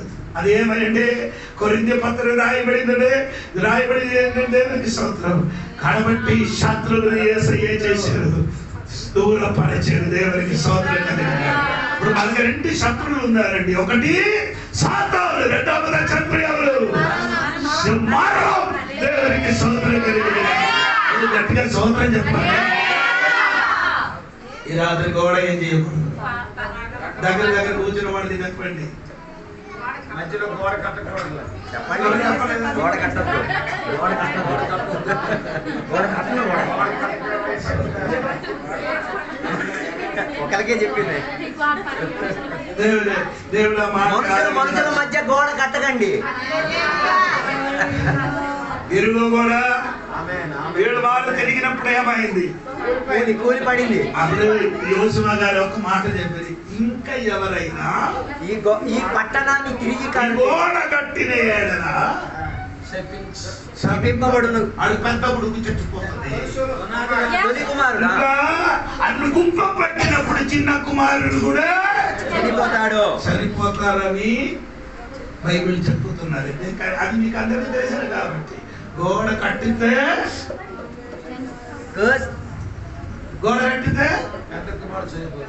చచ్చిపోతాను. 6:26 యోషువ గ్రంథం. ఏంటండి? హలో, గోడ కట్టితే ఎవరు? ఆ కుమారుడు ఈ కుమార్తె చచ్చిపోతుంది. Cursed before the Lord is the man who rise up and rebuild the city. Hello, నేను చెప్పిన అర్థమైందా? ఎవరు గోడ కట్టుతో వాడు చచ్చిపోతుంది. ఆత్మీయంగా చచ్చిపోవాలి. సూత్రం కలిగిన నేను చెప్పిన అర్థం అవ్వలేదు. సూత్రం ఏడు సోదరులు లేదు.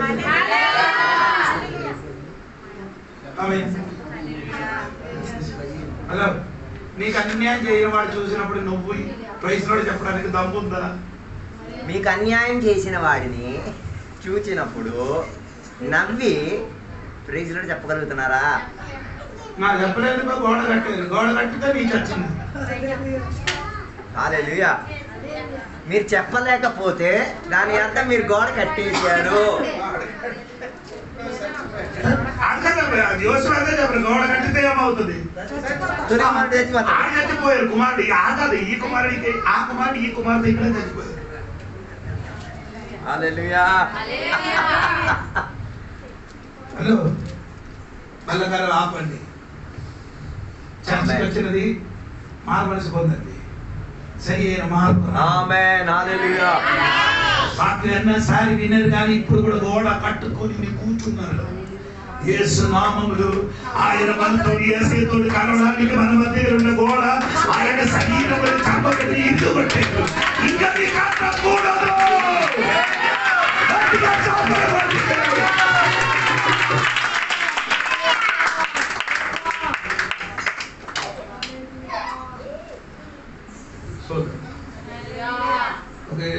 నా ఫ్రెండ్ రమ్మ చనిపోయారు. ఫ్రెండ్ రమ్మ నాడు ఇంటికి వెళ్ళిన 20 సంవత్సరం నుండి కోడలు అత్తగారు మాట్లాడలేదు. ఒకే ఇంటిలో. అటువంటి వాడికి నేను చెప్పినదు, అటువంటి వాడికి నీటిలో కొని సమయం ముంచండి. ఇంకొకసారి ఇంకోసారి ముంచి 5 నిమిషాలు ముంచితే ఏమవుతుంది?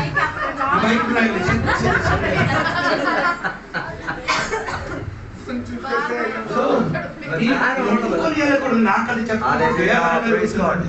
నేను ఆడు పాస్టరే. ఈ పాస్టర్ అంటే నాకు అర్థం అవ్వలేదు. ఒకసారి మా ఇంటిలో మా భార్య ఉండినప్పుడు చిన్న గొడవ ఏదైనా చేసిన అనుకో, అదే సోరీ అని చెప్పలేకపోతే వాక్యం చెప్పడానికి నాకు రాదండి. వాక్యం చెప్పడానికి ఆ రోజు వాక్యం చెప్పిన అనుకో మొత్తం పోతుంది. దేవునికి సెట్ అవ్వదు. ఎందుకంటే నా గోడ పెట్టుకొని ఇక్కడికి వచ్చి ఎన్ని చెప్పినా ఆ గోడ తగులుతున్నది. వాక్యం వచ్చినా గోడకి తగులుతుంది. దేవుడు. అందుకని నేనేం చేశానండి, ఒక్కసారి మాత్రం నా భార్యకి కొట్టారు. ఆ రోజు క్షమాపణ అడిగారు. మళ్ళీ ఎప్పుడు కూడా నేను వాడికి కొట్టలేదు. దేవునికి స్తోత్రం కలిగి చచ్చిపోయిన వరకు అడిగిన ముట్టలేదు. దేవునికి స్తోత్రం కలిగి నేను ఎందుకు చెప్తున్నానంటే అటువంటి మనసాక్షి కలిగి జీవించడానికి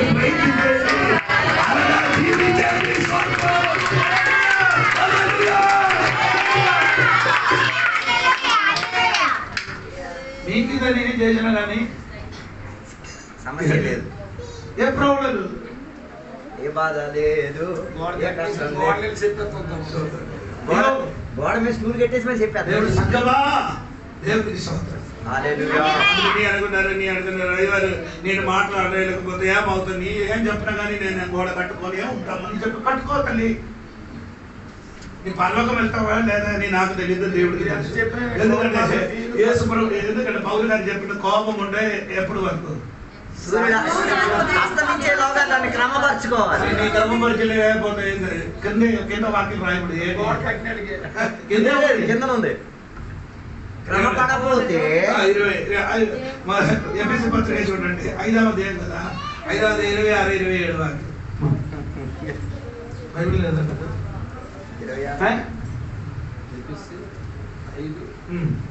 5, 26, సారీ 27, 26, 27 కదా. ఒక్క నిమిషం పురుషుల్లాగా అది కాదు 4వ అధ్యాయం సారీ 4, 26, 27. గాని పాపం చేయకుడి. సూర్యుడు అస్తమించే వరకు మీ కోపం నిలిచి ఉండకూడదు. అపవాదికి చోటు ఇప్పుడి. ఇది హృదయం నుంచి ఎవరు వస్తుంది?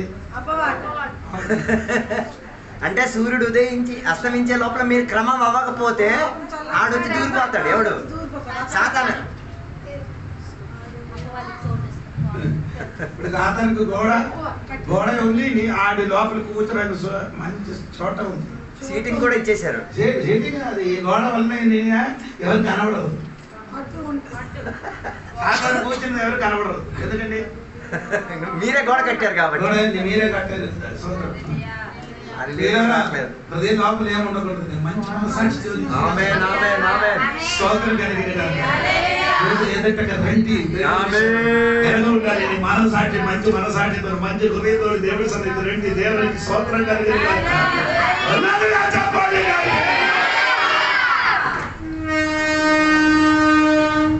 ఈ కాలంలో మీరు అనుకున్నారు ఐదారు భార్య భర్తలుగా జీవిస్తే గొడవ ఒక మినిట్తో ఏం చేయండి.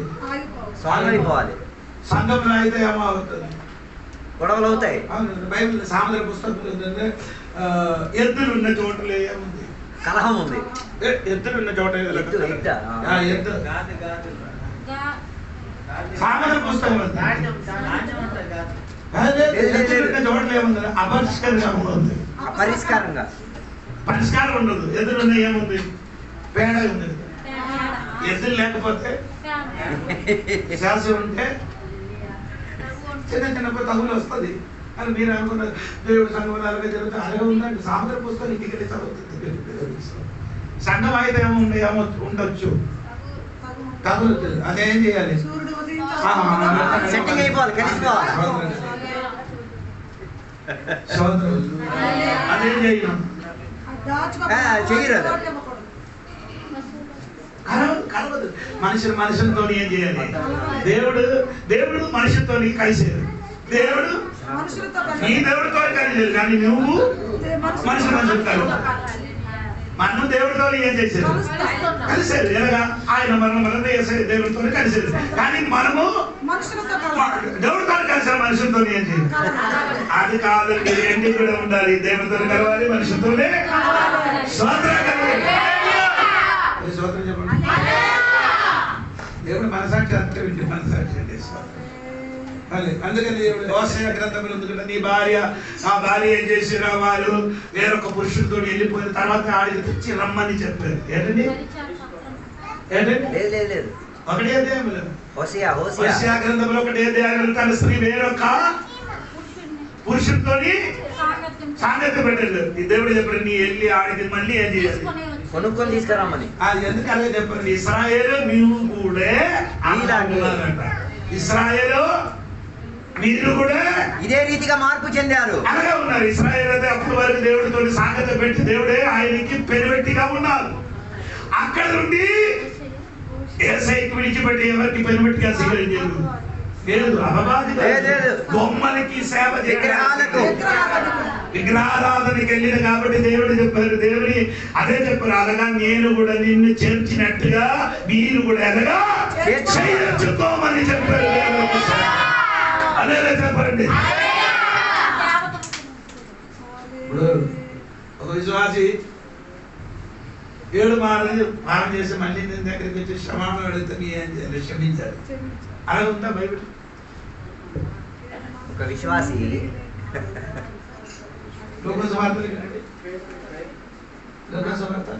నా సహోదరుడు తప్పితం చేసిన 7 వార్త 17వ అధ్యాయం చదవండి. అన్ని వాక్యం చెప్పుకొని వెళ్ళిపోతారు. అయ్యా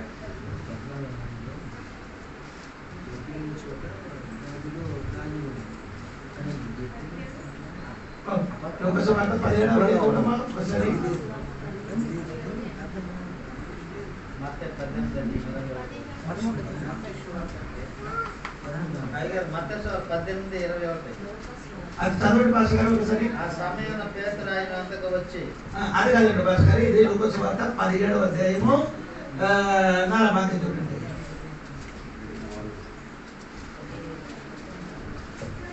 ఒకడు ఒక దినమున 7 మార్లు నీ ఎడల తప్పిదము చేసి 7 మారులు నీ వైపు తిరిగి మారు మనస్సు పొందితి పొందిన ఎడల అతన్ని క్షమింపవలెను. క్షమించాలి. ఒక రోజు 7 Even if he sins against you 7 times a day and returns to you 7 times and say I repent, you must forgive him. అంటే యేసయ్య ఎన్ని మార్లు నీతో క్షమించాడు? 7 కాదు, 7 ఎన్ని మార్లు యేసయ్య మమ్మల్ని క్షమించారు? ఎన్నిసార్లు మనం చెప్పాము? ఎన్ని మార్లు మనకి మనం కూడా ఏం చేయాలి? క్షమించాలి. మనసు ఉండాలి. దేవుని గట్టిగా సోదరం చెప్పండి. అదే చెప్పండి. ఒక విశ్వాసి చెప్పిన అయ్యారు మా ఇంటికి రావద్దని, ఆ ఇంటికి రావద్దని అన్నారు. ఆ విశ్వాసికి న్యాయం చూసినప్పుడు ఏం చేయాలి? మాట్లాడింది నేను మాట్లాడుకుంటే తిరిగి వెళ్ళిపోతుంది. ఏం మాట్లాడింది? ఏం తమ్ముడు బాగున్నావా అని ముఖం తిప్పేస్తాడు. నేను చెప్పలేదు కదా మీరు రావద్దు. ఎవరు చెప్పారు? ఆయన చెప్పారు. వాళ్ళకే వాళ్ళ నాకేం నేను ఎప్పుడో చచ్చిపోయాను. బాధంతా ఆయనకే. కారణం ఏంటిది? నా అర్థం అవ్వలేదు. అయ్యే నేను యేసు తోడుగా ఏం చేశారు? సిలువ వేయబడ్డాను. అప్పుడు నేను చచ్చింది కదా. అప్పుడు ఎవరికి రావద్దని చెప్పినప్పుడు బాధ ఎవరికి కలిగింది? అది చెప్పినప్పుడు అది చచ్చిపోలేదు, నేను చచ్చిపోయింది. అందుకే నాకు బాధ లేదు. మనం అది మా గుండెల్లో తీసేసుకుంటున్నాం కదా, అని ఆ మనిషిని మనం చూడలేము.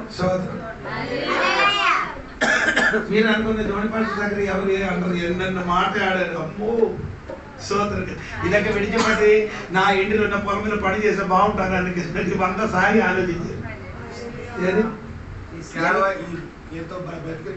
ఈ సేవ కంటే మంచిది 2 ఎకరాల పొలం ఉందండి, 2 ఎకరాల స్థలం ఉంది. ఇప్పుడు ఏ పని చేయలేదు, ఎవరికి ఇవ్వలేదు పని చేయడానికి. అది ఇస్తే మళ్ళీ గొడవ అవుతుంది అనుకొని ఎవరికి ఇవ్వలేదు అనుకుంటారు. నా చెల్లి అది చూసి చెల్లి ఏం చేస్తున్నా తింటున్నారు, రాజు ఉన్నా అన్ని చెల్లి తీసుకున్నారు. సోదరం అడగలేదు, ఇప్పటి వరకు అడగలేదు. 40 సంవత్సరం నుండి చెల్లి ఏం చేసి తీసుకున్నారో అడగలేదు. ఏం చేస్తున్నారంటే ఆ పొలంలో కూడా నేను దిగలే. మొన్న 2-3 నెలల ముందుకు వెళ్ళారు. ఆడ ఇంటిలో ఉండేరు. రాత్రి వెళ్ళినాడు. ఆడికి మంచి ఆహారం ఇచ్చారు, తిన్నారు. కిందకి ఒకసారి వెళ్ళి చూస్తామని చెప్పారు. నేనెందుకు వెళ్ళి నాకు వేరే పని ఉందని చెప్పుకుని వెళ్ళిపోయారు. సోదరం గారు అదే చెప్పండి. నేను చెప్పిన మాట ఏంటంటే దేవుడి సంగమా మనసు యేసయ్య మమ్మల్ని ఏం చేశాడండి? అక్కడికి చేర్చారు. ఎలాగా చేర్చారు? త్యాగ మనోభావం లేకపోతే త్యాగ మనోభావం లేకపోతే ఎవరిని ఎవరు చేర్చుకోలేరు. మనకేముండాలి? త్యాగ మనోభావం ఉంటే అందరికీ చేర్చుకున్నది. అది మనకి అలవాటు చేసుకోవాలి మనం. అది లేదు మనకి. ఏది త్యాగ మనోభావం? త్యాగం అంటే మీకు అర్థమైందా? త్యాగం అంటే తెగించడం, వదిలేయడం. నాకేమన్నా పోనీ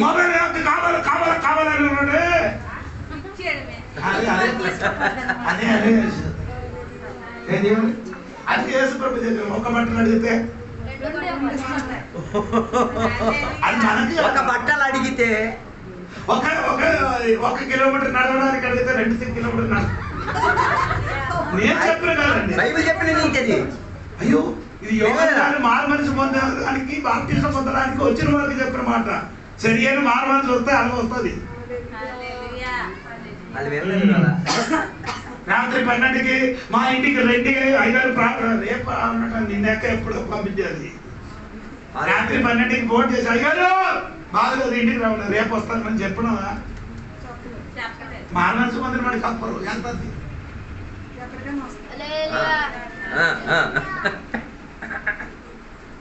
రాత్రి 2 గంటలకు ఫోన్ చేశాను. అయ్యో ప్రార్థనకి రావడం అంటే వెంటనే నేను బైక్ తీసుకొని బయటికి వెళ్ళకుండా నా భార్య నీకు పని కదా పడుకోకండి. నేను చెప్పాను నీ పడితే నేను తిరిగిపోయాను. రాత్రి 2 గంటలకు ఎవరెంత లేచి వెళ్ళిపోతుంది. జోని పాస్ వెళ్తుంది. దేవుడు చెప్పిన మాట నిండిన కాబట్టి ఆ వాక్యం చదవండి ఎప్పుడైనా. చదివిందా వాక్యం ఎక్కడైనా ఎక్కడ ఉందో ఏమో స్తోత్రం కలిగినదా. నేను అది మారు మనసుకి క్లాస్ చెప్పినప్పుడు ఇదంతా చెప్తున్నానండి. దేవుడికి స్తోత్రం కలిగినదా. దొరికిన వాడు ఉంటే నాకు వాడు కొంచెం హ్యాపీ చేయండి.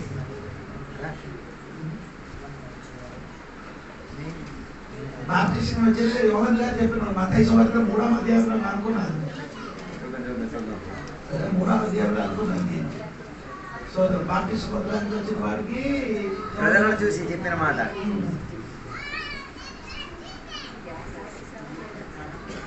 సోదరం సోదరం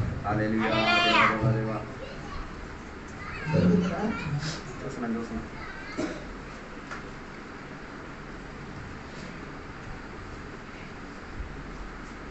2 బట్టలు ఉన్నవాడు 1 బట్టలు పడి 2 అంగీ కదా. అంగీ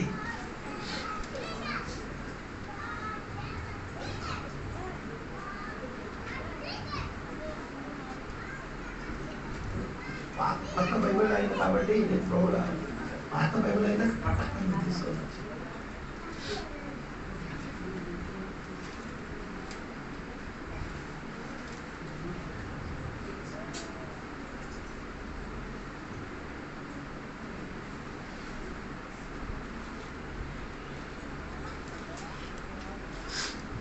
సోదరం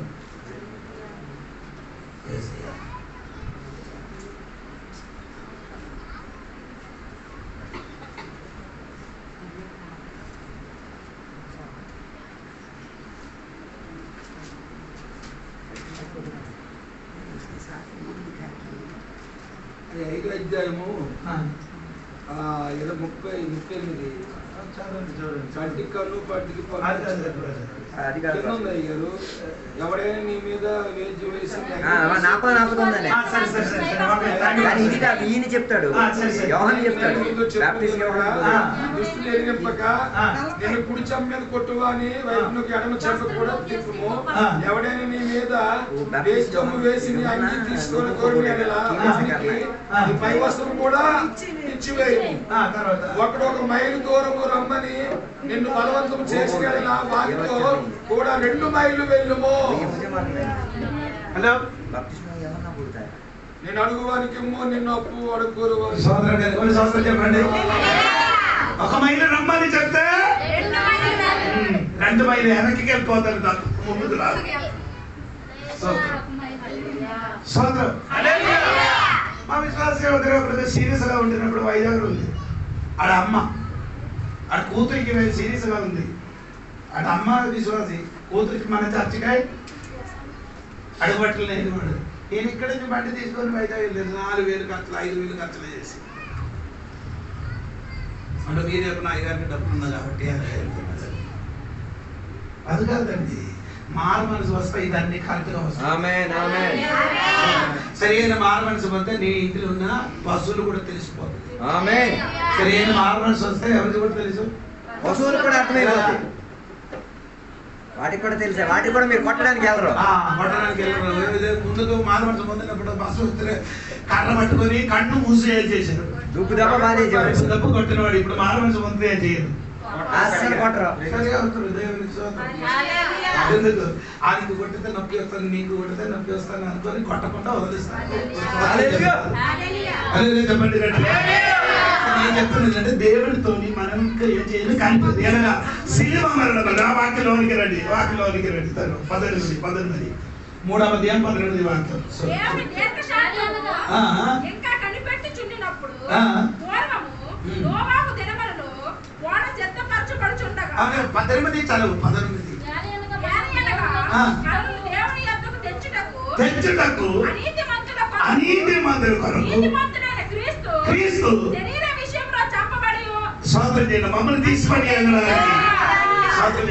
ఇస్రాయేలు మహాయాజకుడు భూమిలోకి దేవుడు తండ్రికి తీసుకొని రావడానికి బాగా చేస్తున్నారు. అంటే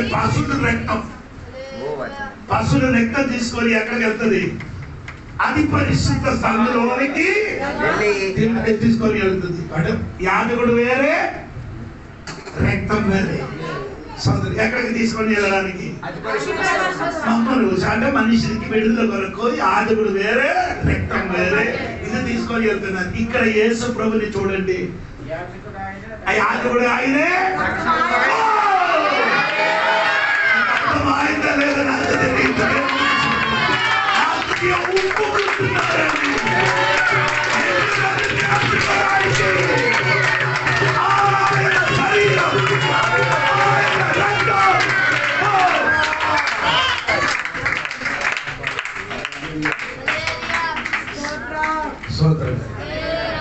ఎంతమందికి అర్థమైంది లేదా? యాజకుడు ఆయనే, ఆయన రక్తం మన కొరకే చేశాడు, ఆనందించాడు. దేవునితో సంబంధంగా దేవునికి దగ్గరికి రావడానికి ఆయన శరీరం, ఆయన రక్తం మన కొరకు, ఎవరికి శత్రువులు ఆయన మన కొరకు. ఆ వాక్యం ఒకసారి చదవండి, నాకు 2 సార్లు 3 సార్లు చదివినాడు. ఆ వాక్యం 19. ఏలనగా మనలను దేవుని ఎద్దుకు తెచ్చుటకు నీతిమంతుల కొరకు నీతిమంతులైన క్రీస్తు శరీర సంబంధమైన విషయంలో నీతిమంతులుగా మార్చింది. నీతిమంతులైన దేవుడు మన కొరకు ఏం చేశాడు? నీతిమంతులుగా మార్చబడింది. మమ్ములు నీతిమంతులుగా మార్చున్నారు. Hallelujah. Praise the Lord. Amen amen amen. దేవుని దగ్గరికి అది ఆ పదానికి అర్థం భయంకర ఉందండి. దేవునికి స్తోత్రం కదా. రోమాపత్రిక 5వ అధ్యాయము 1వ వచనం చూడండి. రోమాపత్రిక 5వ అధ్యాయము 1వ వచనం చూడండి. కాబట్టి విశ్వాసం మూలమున మనము నీతిమంతులముగా తీర్చబడి మన ప్రభువైన యేసుక్రీస్తు ద్వారా దేవునితో సమాధానం కలిగి ఉందుము. మరియు ఆయన ద్వారా మనము విశ్వాసము వలన ఈ కృపయందు ప్రవేశము ఆయన యందు ప్రవేశన, కృప ద్వారా ప్రవేశన. దేవుని స్తోత్రం చెప్పాలి. ఆయన అందు ఏం చేశారు? ప్రవేశన అని గ్రీక్ భాషకి అర్థం ఏమనగంటే 2 అర్థం ఉంది. ఒకే అర్థం ఏమనగంటే స్తోత్రం. ఈ రాజులు పరివారం ఉండి సమయంలో రాజుల దగ్గరికి వచ్చిన వాడికి పరిచయం చేయడానికి ఒకడు ఉన్నారు, ఒక మనుషులు ఉన్నారు. ఆయనకి చెప్తున్నా ఏమంటే మంత్రి అని చెప్తున్నారు. ఆ మంత్రి రాజుల దగ్గరికి రాజులకి చూడడానికి మాట్లాడడానికి వస్తే ఆ వ్యక్తికి రాజులకి పరిచయం చేయని వాడెవరు? మంత్రి. అదే అర్థమవుతాయి. తండ్రి దగ్గరికి కలవడానికి మమ్మల్ని కలిసిన వ్యక్తి యేసయ్య.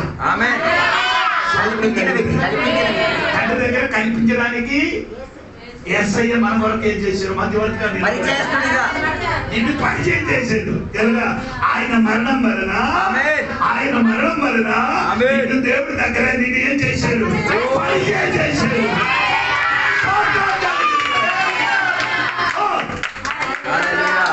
అర్థమండి దేవుడు విన్నారా? దేవునికి స్తోత్రం. నీకు ఇప్పుడు ప్రవేశం ఉంది. ఎక్కడికి? తండ్రి దగ్గరికి ప్రవేశం. ఆ ప్రవేశం ఎలాగా జరిగిందంటే యేసయ్య మరణం వలన. యేసయ్య అనీతిమంతుడుగా చనిపోయాడు కాబట్టి ఎవరి కొరకు? అనీతిమంతుడైన మనుషుల కొరకు నీతిమంతుడుగా యేసయ్య చనిపోయిన వలన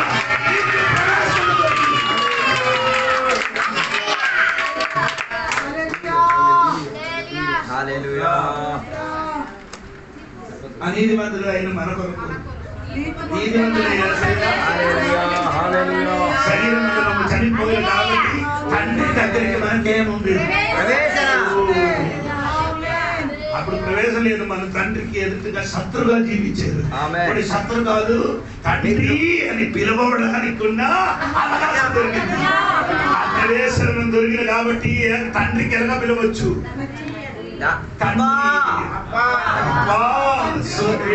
తండ్రి, అబ్బా, నాన్న అలాగా పిలవడానికి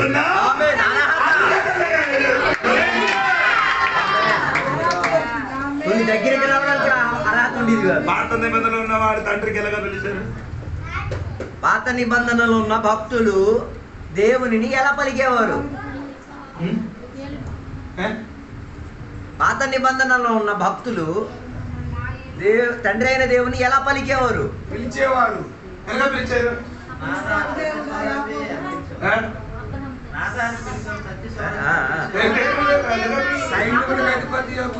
అబ్రహాము దేవుడా, నా దేవుడా అని ఎవరు చెప్పలే. పిలవడానికి దమ్ము లేదు. మనకి ఇప్పుడు ఏముంది దమ్ము? అబ్రహాం దేవుడు కాదు, నా దేవుడు, నా తండ్రి, నా తండ్రి.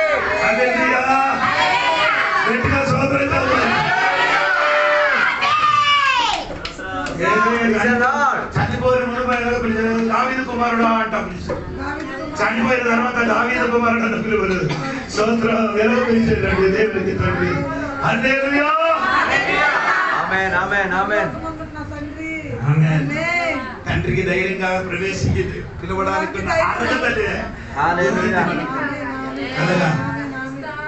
నీతిమంతుడైన నీతిమంతుడి కొరకు ఏం చేయాలి? సిలువలో మరణించింది కాబట్టి ఏమైంది? ఆ సిలువ ఎలాగ చూడండి. సిలువ ఎలా ఉంది? ఒక పక్క మమ్మల్ని పట్టుకున్నారు, ఇంకొక పక్క దేవుని సిలువ చూడండి. ఇది కదా సిలువ. ఇంకొక పక్క మనుషులకు పట్టుకున్నారు, పట్టుకొని మమ్మల్ని ఏం చేశారు? మధ్యవర్తిగా ఏం చేశారు?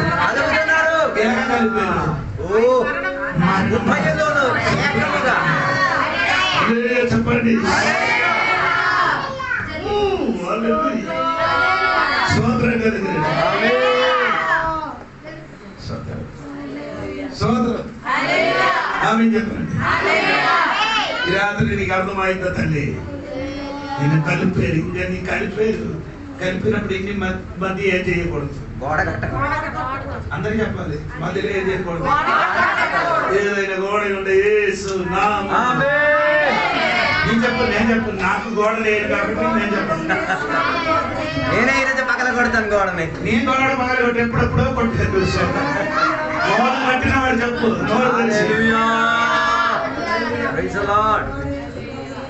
ఎర్రగొట్టేసి ఈరోజు వెళ్ళి కలిసిపోండి.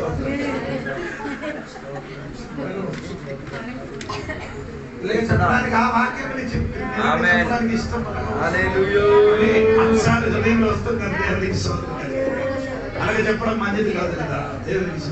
ఆ 18 వాక్యం ఒకసారి అడుగుతుంది. దేవుని యొద్దకు తెచ్చుటకు అనీతిమంతుల కొరకు నీతిమంతుడైన క్రీస్తు శరీరములో శరీర విషయములో చంపబడియు ఆత్మ విషయములో బ్రతికింపబడి పాపముల విషయములో ఒకేసారి శ్రమపడెను. చంపబడి ఒకేసారి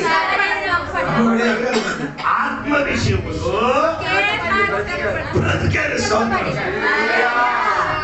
made alive in the spirit. ఆత్మ విషయములో ఏమైంది? యేసయ్య బ్రతికింపబడింది.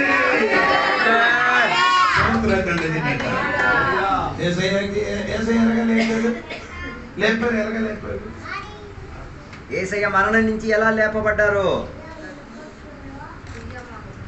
రోమాపత్రిక 8:11.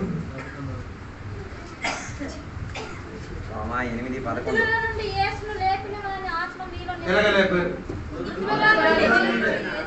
ఇప్పుడు యేసయ్యకి చచ్చిపోయిన తర్వాత హాస్యములు ఉన్నవాడు యేసయ్యకి ఏం చేస్తుంది?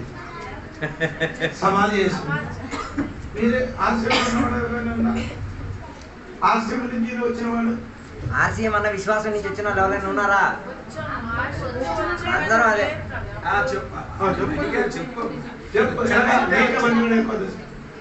యేసు ప్రభు శిలువ మరణ దినంలో యేసయ్యకి చంపేశారు, సమాధి చేశారు. సమాధి చేస్తున్నారు కదా. అంటే యేసయ్య మరణించిన దినమున వెళ్ళి సిలువ వేసేసి సమాధి చేయించి మళ్ళా తిరిగి లేపుతారు కదా. అదే మరి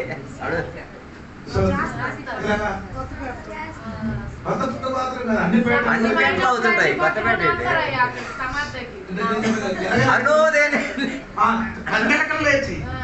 సమాధి కాడికి వెళ్ళి తప్పులన్నీ నరికి అక్కడి నుంచి లేపి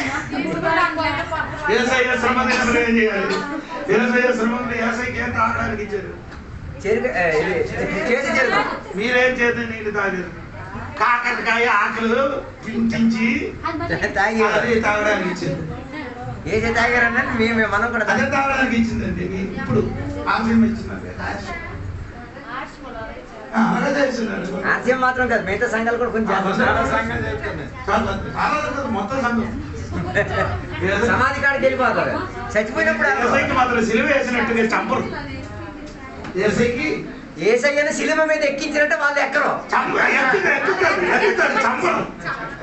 సిలువ ఎక్కిస్తాను కానీ ఏం చేయదు, చంపాడు. ఇదన్నీ దూపాయి. ఏసై పేరు మీద ఊరేగించారు, గాడిద ఉండదు. ఏమంటే ఏసై పేరు మీద ఊరేగింపు మంగళాదివారం గాడిద ఉండదు. ఏసై ఉండదు, గాడిద లేకుండా గాడిద లేకుండా నీ ఎందుకు చేస్తున్నారు? ఎందుకు చేస్తున్నారు? ఇది పండుగ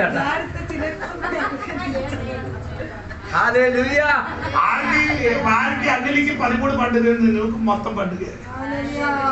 మాకంటే రోజు పండుగ, మనకి రోజు పండుగ. బైబిల్ సామంత్ర పుస్తకంలో ఉంది మనకు ప్రతిదినం ఏంటంటే పండుగ, నిత్యం పండుగ. ఇది ఒక రోజు వాక్య పరిచయం చేసినప్పుడు మా అమ్మ చెప్పారు, అయ్యగారు ఏం పండుగ మనకు లేదు. నేను చెప్పాను అది తెలియడానికి ఇది చెప్పారంట. ఎలగలేపారు, మృతంలోకి ఎలగలేపారు ఆత్మ ద్వారా. పరిశుద్ధాత్మ దేవుడు ఎక్కడికి దిగి సమాధిలోకి దిగి వచ్చి యేసయ్యకి లేపారు. అలాగా మమ్మల్ని కూడా దేవుడు లేపస్తుంది.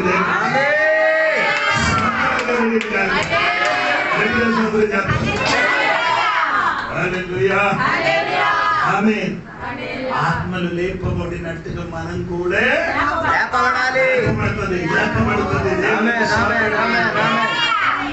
అక్కడ ఆ వాక్యములు ఈ 18 నుండి 21 వరకు నుంచి చదివితే 4 విషయములు యేసయ్య మన కొరకు చేశారు సోదరు.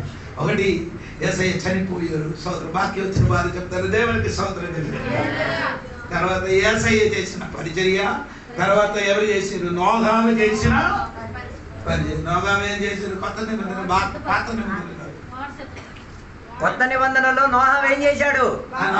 ఏం చెప్తున్నారో వాక్యం అన్ని కలిపి చదివితే అదన్నీ నీకు దొరుకుతుంది. దేవునికి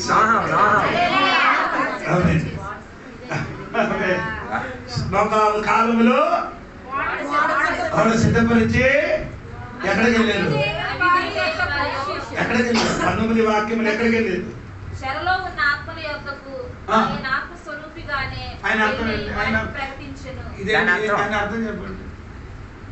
దాని అర్థం చెప్పండి. ఆ వాక్యానికి అర్థం. అయ్యో తెలుగు వారి చెప్పండి. చెరలోని ఆత్మ దగ్గరికి వెళ్ళి he also went and preached to the spirit now in prison. వెళ్ళి వారికి ప్రకటించెను. అలాగే అయితే ఒక కార్యం, అలాగే అయితే చచ్చిపోయిన దగ్గరికి వెళ్ళి ప్రార్థన చేయొచ్చా? అలాగైతే చచ్చిపోయిన వాళ్ళ దగ్గరికి వెళ్ళి ప్రార్థన చెయ్యొచ్చా? సమాధి కాడికి వెళ్ళి ప్రార్థన చెయ్యొచ్చా? ఇక్కడ అక్కడ యేసయ్య వెళ్ళారు కదా, అక్కడికి చెరలోకి వెళ్ళి వెళ్ళారు కదా యేసయ్య. రాయలేదా? చదివిన వాక్యం చూడలేదా? యేసయ్య చెరలోకి వెళ్ళి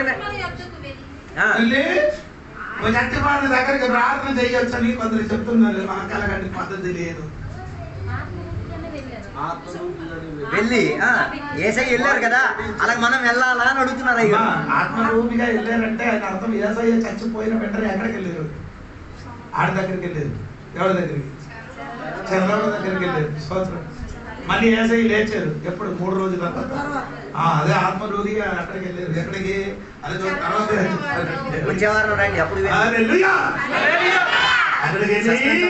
ఏసై ఏం చేశారు? వాక్యం ప్రకటించారు. వాక్యం చెప్పడం కాదు, అలా కాదు, సువార్త చెప్పలేదు. ఏసై అక్కడికి వెళ్ళారు. నైనా నేను సిలువలు మీ కొరకు అందరి కొరకు నేనే చేసేది. అది తెలియదు. ప్రచారం చేసి చచ్చిపోయారని ప్రచారం చేశారు. అక్కడికి ఎవరు లేరు. చివరికి వెళ్ళిన వాడు ఎవరంటే దొంగ. వెళ్ళిన పెద్దకి వెనకలు ఎవరు వచ్చారు? ఏసై. ఎక్కడికి? చెరలో ఉన్నవాడు దగ్గరికి చివరికి వెళ్ళిన వాడు దొంగ. అదేంటి అనగా పాస్ గారు చెప్తున్నారు. ముందు దొంగ వెళ్ళాడు, తర్వాత ఏసై వచ్చాడు. దేవుడికి చెరలో ఇప్పుడు ఎవరు లేదు కదా. ఇప్పుడు ఎవరు లేదు. ఆ చెరలో ఇప్పుడు ఎవరు లేరు. కానీ చెరలో ఎవరు లేదు, కానీ మన సంఘంలో ఉంది. చెరలో అన్నారు కదా. చెర అంటే జైలు. లేడు ఇప్పుడు, కానీ సంఘం లోపల లేదు. కొందరు ఇప్పుడు కూడా చెరలోనే ఉన్నారు. ఏంటి ఆయన అర్థం? ఇప్పుడు కూడా కొందరు బంధింపబడేస్తారు, సంఖ్యలతో ఉన్నారు. చప్పట్లు కొట్టరు, అల్లి చెప్పరు. ఏసే దిగి వస్తే ఏది చెరగాలు ఉన్న వారికి ఈరోజు రాత్రి